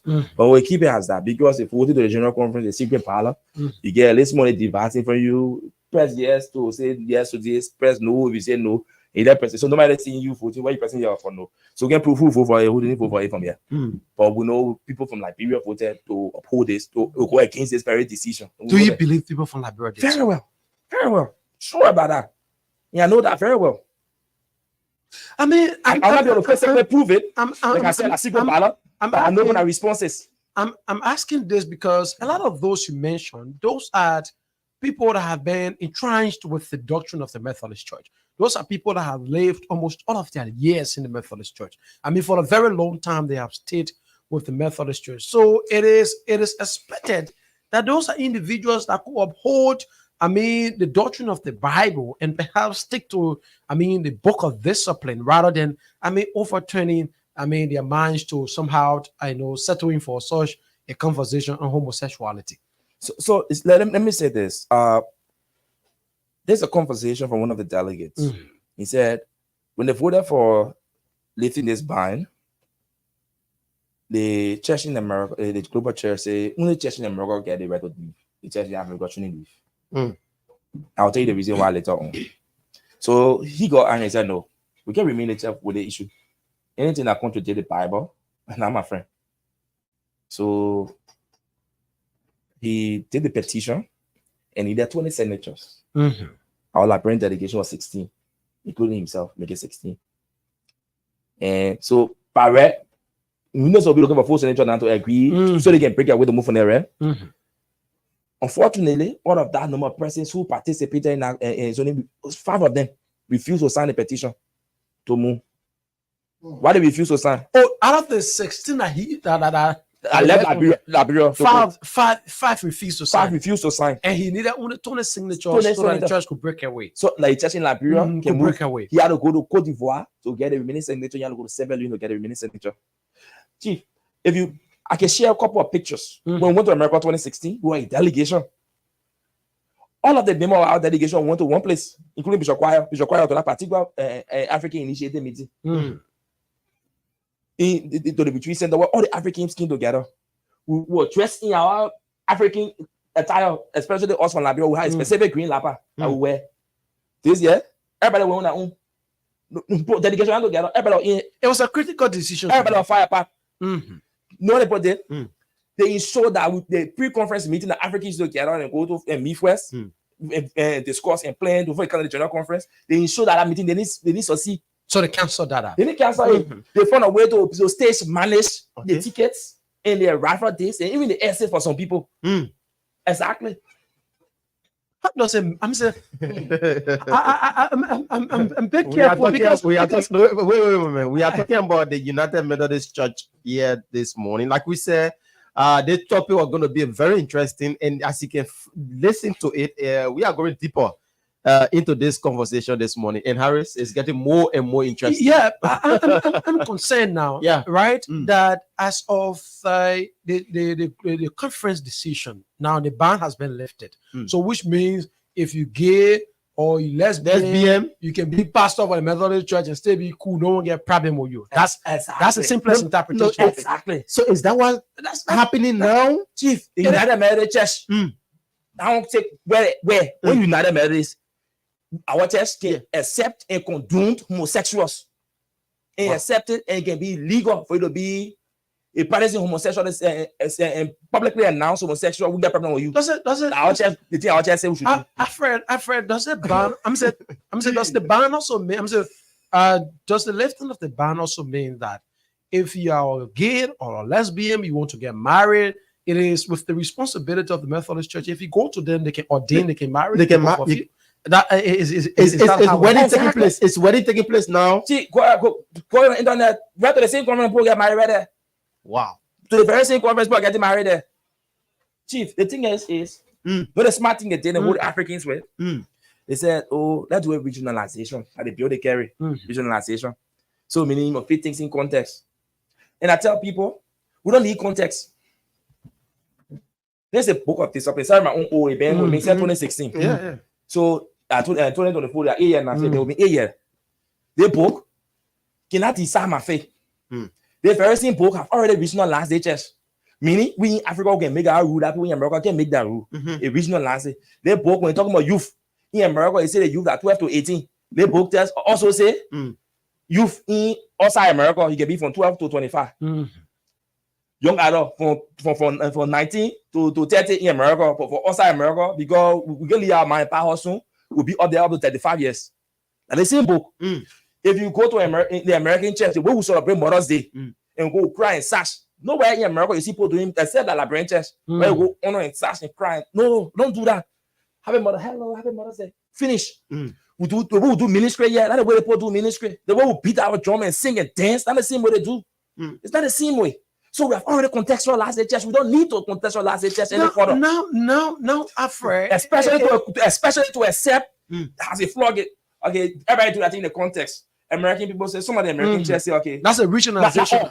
Not all of them too. Some of them say, okay, for us, I don't know region say we can accept this. Then they accept it, they ordain. For example, let me use me now. I'm okay, and they ordain me as pastor in America. Then we go to the general conference where you coming from Liberia, against a very issue. They all of us stand together to go talk a issue. All of us setting the Bible is clear. You cannot be equally yoked with unbelievers. It's clear. So we cannot be mixed. Are those individuals still use the Bible as a lie? So I'm asking question. I ask those who say support. You know, get people who say supporting it. Oh yeah, get people who say visualization, right? Okay. So as I said, then what will be our reliance? What will be our stand up? And I tell anybody, I wish I had my power. I go there. I can put in my car with me. You too. You tell me choose one. I'll put the one down and take my bow. Because the only thing I get my relationship with God. They can finish. They won't can order. As it stands now, Alfred, what exactly you guys are agitating now? So this is very simple. Everybody has the right to choose, and our right to choose should not be violated. Okay. We agree to meet in a special section after the general conference. Annual conference. The general conference also asks us to rectify this decision in 30 days. So the general conference is asking, since the decision has been taken, the conference is meeting now to rectify and see in their context. I hope we say no special section. No, wait for February to discuss it. The bishop sent letter after people. For now, that was small. The bishop right after we start, obviously will respond to that decision. People talked about it. Right after the bishop came on public air, I thought you were going to keep quiet or to say one people away from me. Let's settle it, get out into way. You are saying the states, you're saying the states into our house, into our living room. I think into the press conference, and he tell us that we United Methodist here in Liberia, we should accept the thing they put up, and he bishop will go from church to church, station to station to support missionization. And equally so, none of us in the church should talk about it because he's the only official spokesperson in the church. And any of us will come to the public and talk about it, there will be consequences. Who is this bishop? Bishop Choir. The bishop for the United Methodist Church across Liberia. In one panto, your friend, you put a say your friend here, you put it for your friend. You will say they are true. So for me, I left for put say. Put it say in my hand because especially when I'm on the red ground and it's biblically, I can't fear nobody because the Bible is the only soul guide for our faith. And the bishop then also talk about this, and he cannot stop us from talking about it. Our right to express ourselves. Alfred, I'm reading through Bishop Choir's mind that the Methodist Church as a whole and Bishop Choir, with all of what the different accounts, his testaments, a commitment to this thing prior that he stands with the Bible is going to ensure that Liberia at no point in time will succumb to this issue about gay, lesbian kind of stuff. How is it now Bishop Choir is able to have a press conference and is informing all Methodists in Liberia that do not speak to this thing? We in Liberia will succumb to the regionalization that we agree will go ourselves. We'll be on our own. In our region, we won't, bless same-sex marriage, but when we come at the general conference, we're going to wine and dine with those that are doing such. I'm still thinking about it now. He's being influenced. Exactly. I know Bishop Choir. I know Bishop Choir very well. Bishop Choir myself have come a very long way, and we have had a very long conversation. So the thing is very simple. I'm not accusing. Giving my thoughts. Okay. And nobody should hold me for my thought. Okay. Yeah, I hold my people out of so I will not hold me for my not thought. So I'm not here for over 5 years. You could be excommunicated. Never. We go could. You just get law. So the thing is, when all the conference there for 5 years, I know you went away from Liberia before. Yeah. You were not here. You were still leader. We went to the conference. That money meant for you because you're not here. You're not the way coming back. He said no. We're keeping there for whatever reason. We're keeping him there for. We not know. We argued that thing several times. I personally stepped on the conference floor and wrote the conference 2 weeks prior to the conference to the bishop and circulated around the conference. No, he brought that Nelson. Thinking because I'm working you and Nelson, the president, I'll be afraid to talk to my boss man. I tell that Nelson right there and say the thing is wrong. We should also let the lady up because the lady up time expire. If time expires, 2019, we should have election for the lady up. All the conferences doing the same. They play around, and throw you also. So we let it be. He stayed on Jerusalem, pick it up too. We start discussing, and they will go forward with it. So that's why I appear in the country, which when this year, right? Yeah. When you let the win, because he's like coming and feel comfortable with. As I'm talking about into the country, the conversation that we've been having all the 5 years that he were away, they changed. The conversation changed instantly. Bishop mood and responses changed instantly. They changed to what? The thing we're talking now. The thing we're talking. That's what he said. It changed instantly. I'm not accusing that Toba Yensa influence the bishop. No. Toba Yensa live in America. 5 years. I'm your head. Canada, 2024. Then the bishop man who been here in Labrador been discussing 18 years in marriage. All the different things talking in the paper. They come out. That Toba Yensa appear in January, February. They conversation change to different thing. They in a rational mind. What are we thinking? We're not going to take this thing easily. I'm thinking, like when I listen to you, 16 persons representing the Liberian delegation, and all you needed at least 20 signatures, so you could get this thing on and perhaps parting ways of the conference. When I listen, say you have to go seeking additional 5 signatures outside. I mean, from different annual conferences that the Ivory Coast. Someone's asking. I mean, those that refused to sign so that Liberia could part ways with the United Methodist Church, what that reason they provided at that time? Chief, the reason they provide, nobody can talk anything. Ask them, Chief, when somebody do process against you, I'll tell like educated people and talk plenty. Why don't they not talk about it? No, they can talk about this. What they're doing, they're calling people in the corner and say they will break them one by one. They say we'll break. Chief, every man one will be running with this conversation, I run with the conversation. Because I know I'm talking the thing that the Bible tell me to talk. So we're not afraid of this. And then they will not talk about it, they will not give their reasons. How could this affect the existence of the Methodist Church in Liberia? Chief, the thing about it is simple. And I was raised in the church. All my life I know. All the things I have done at the church, the thing the church I'm going to do, if not for the church, I've never been where I am. I can say this to everybody. All the time I left this country, apart from my anniversary, it was the support of those same Westerners you were enjoying. No, what about Westerners? People are putting money in the basket. I tell this thing that somebody put money in the basket. Even though in the small portion, you pay your tithe. They went down to pay that also. So the thing is, where our church is, we can either hold on to ourselves, make it better. And they come for me talking alone. When Bishop Kwaya came about and said the church was split, you were clear about it. So let's create a strategic plan. We all be say, yeah, this is a wonderful idea. We're all writing Pecan on different places, making sure that the strategic plan comes to fruition. We do that strategic plan, we'll review that strategic plan. Apart from this, where our church is, the only thing we want is for us to come together as a conference. Oh, Bishop, 18 years, how will we work around it? Let's talk about this. Is this applicable to our society? No. Then we collaborate with these people. If you say yes, they are asking Bishop, okay, I'm a K Bishop, and my conference gave you 200,000 to do a project to pay a hospital, and you dedicate the hospital. Then you let me know so you dedicate the hospital. I say I want to see the hospital myself. Then I bring my man with me to come to dedicate it. Then you give me the microphone and say, oh, I don't get the money now, so you give me the microphone to talk, right? Then I recognize Harris as my partner in the midst of our children in our country, our everybody. Then they see that. Then the bishop recognizing a friend man as a partner. Then we say that applicable to us. Chief, you know how many people will not accuse in the country here for lesbian and gay here? You know how many people? Then we as a church, then we say we'll keep silent. Chief, I made myself clear. If there was a societal issue, and that Liberia as a country discussing this, my position on this was going to be a little bit different. But there's your own church. This church. Church not do a constitution, church do a Bible. The Bible is undiluted. It can never change.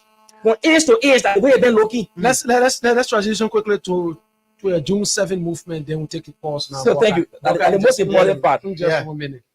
So the June 7 thing, the reason why we call it June 7 meeting, Sunday meeting was just as a wake-up call that we in Liberia are not quiet and silent about it.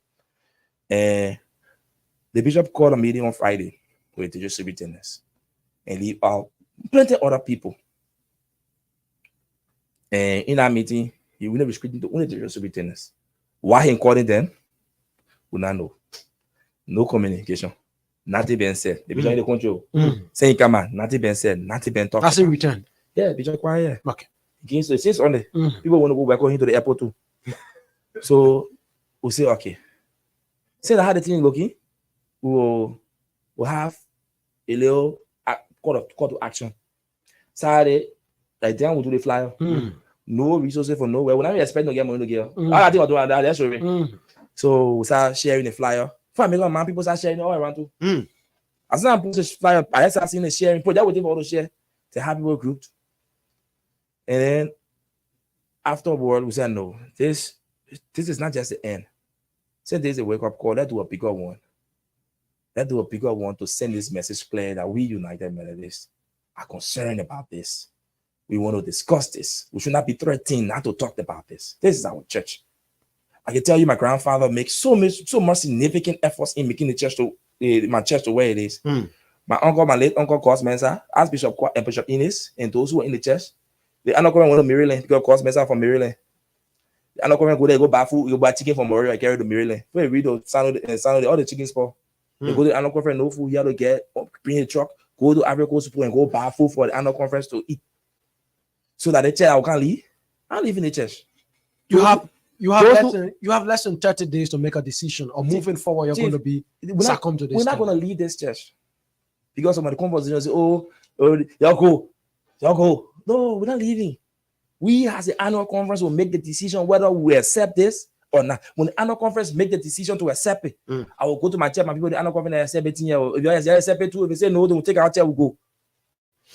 Let's go to the phone line and take some calls. Yeah, on 0778 665 699 0778 665 699 or 080561 644 0880 644. We are talking about the United Methodist Church on the issue about this same-sex marriage. What do you make of the conversation this morning? 0778 665 699 is the number that you can call. 0778 665 699 or 0880 644. We are talking about the United. Let's go to the phone line and take this person here quickly. Good morning. Okay, we messed up on our quarter. You can call back. You'll be live with us here this morning on the conversation on your own Pons Breakfast Show. Let's take this other caller here on the line. Good morning. I'm doing pretty well. Where you from? Okay, my name is James Almonari, and I join from the Methodist Company. Welcome, brother.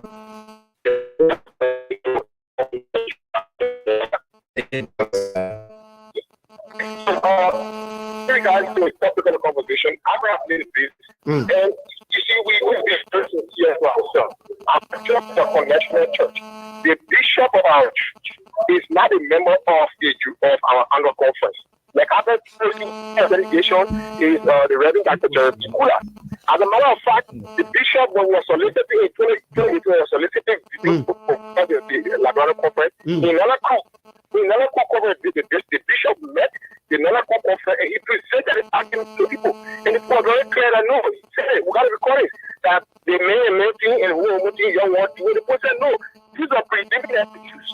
Now the bishop not giving the audience to the head of delegation, Jeremy Kula, to speak. And he has tried to be clear about that. We'll be about on Friday, June 7, and we demand that special session because all other conferences will have to that decision. All right, thank you so much. Now take another person from this angle here quickly. Good morning, welcome. Good morning. Yes, sir. Your name is joining us from? I'm Jefferson Knight. I'm joining you from the United Methodist Central Office. Mr. Jefferson Knight, I've been a while, man. You from the human rights section of the United Methodist Church. Yes. Okay, welcome, Mr. Knight. Yeah, thank you. I wanted to make my contribution on your show.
Pay by who? Pay by who? Who are the treasury members? Who are those? I'm asking you, who are those? That's a question. That's a question. Jerry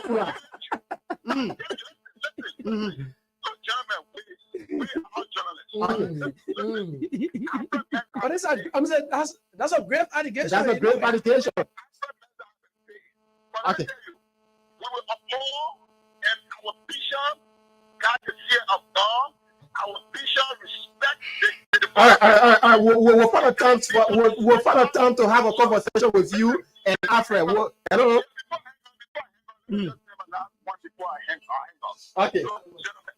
All right. Let's take this person on the line here from probably the United States of America. Good morning, welcome. Yeah, my name is Isaac Thunder. I'm calling from They called that 244 Brigade, got myself, Bob Jackson, Virginia. Welcome, you are live on the show. I want to thank my brother Africa Minister for speaking out. I mean, we all grew up in the United Methodist Church. That thing you're talking is actually against our faith as Christians. The covenant said is against the Bible. We cannot go against the Bible because of some other people believe or what other people want to do. Because here in the United States, they see that entire thing to be like a pleasure where people come on the street, like the environment. You see, even at the barrack right now, people moving around with flags, shaving their around, saying that they are the Pride Month and shit. But we don't accept that, and we will stand for our church. Our church, we're not going to accept that in Liberia. It's against our culture. It's against we the people from Liberia. Our culture doesn't condone that. Why would the church want to condone that? It doesn't make any sense. So I want to appreciate Alfred Mensa for speaking out. And brother, we are all here. But others are saying Alfred is being paid. Alfred is playing a role for somebody. That's what they are saying. No, I've been on Alfred from the time I was coming up. I've been on Alfred from the youth from the youth fellowship up to young adults. I know Alfred is somebody who stands for what is right, and he always stands for the truth. Alfred not going to be paid to do that. Alfred will not be paid to do that. Okay. I can stand. I can bet anybody for that. All right. And Alfred, we are here with you. We stand with you. We're going to make sure that this thing will not be accepted in our country, Liberia. We are not going to accept that in our church, and we're not going to leave our church because of other people. Thank you for that, and that would not happen in our church. Thank you so much for calling in from the United States of America. We can yeah, all right. So our producer is saying that we are out of time already. We're going 6 minutes. This is an exception last call. Then we wrap it up. Good morning, welcome. Yes, good morning. Your name is joining us from? Well, I'm Ezekiel Timo from Central Virginia. Welcome, Ezekiel. Let me say good morning to African studio Hey, there. brother, what's up, man? So actually, I must applaud you for the effort made to at least bring issue to the public, making people to understand what's going on in our church. Thank you. But my issue I have with you is that calling people names, they support us, so that is not a real thing. The thing we should do now is to tell people which way to go, and that just go to education instead of shaming other people. Let's just leave me with a conscience, my brother. Thank you. Thank you, Isaac. All right. So after we you listen to the callers.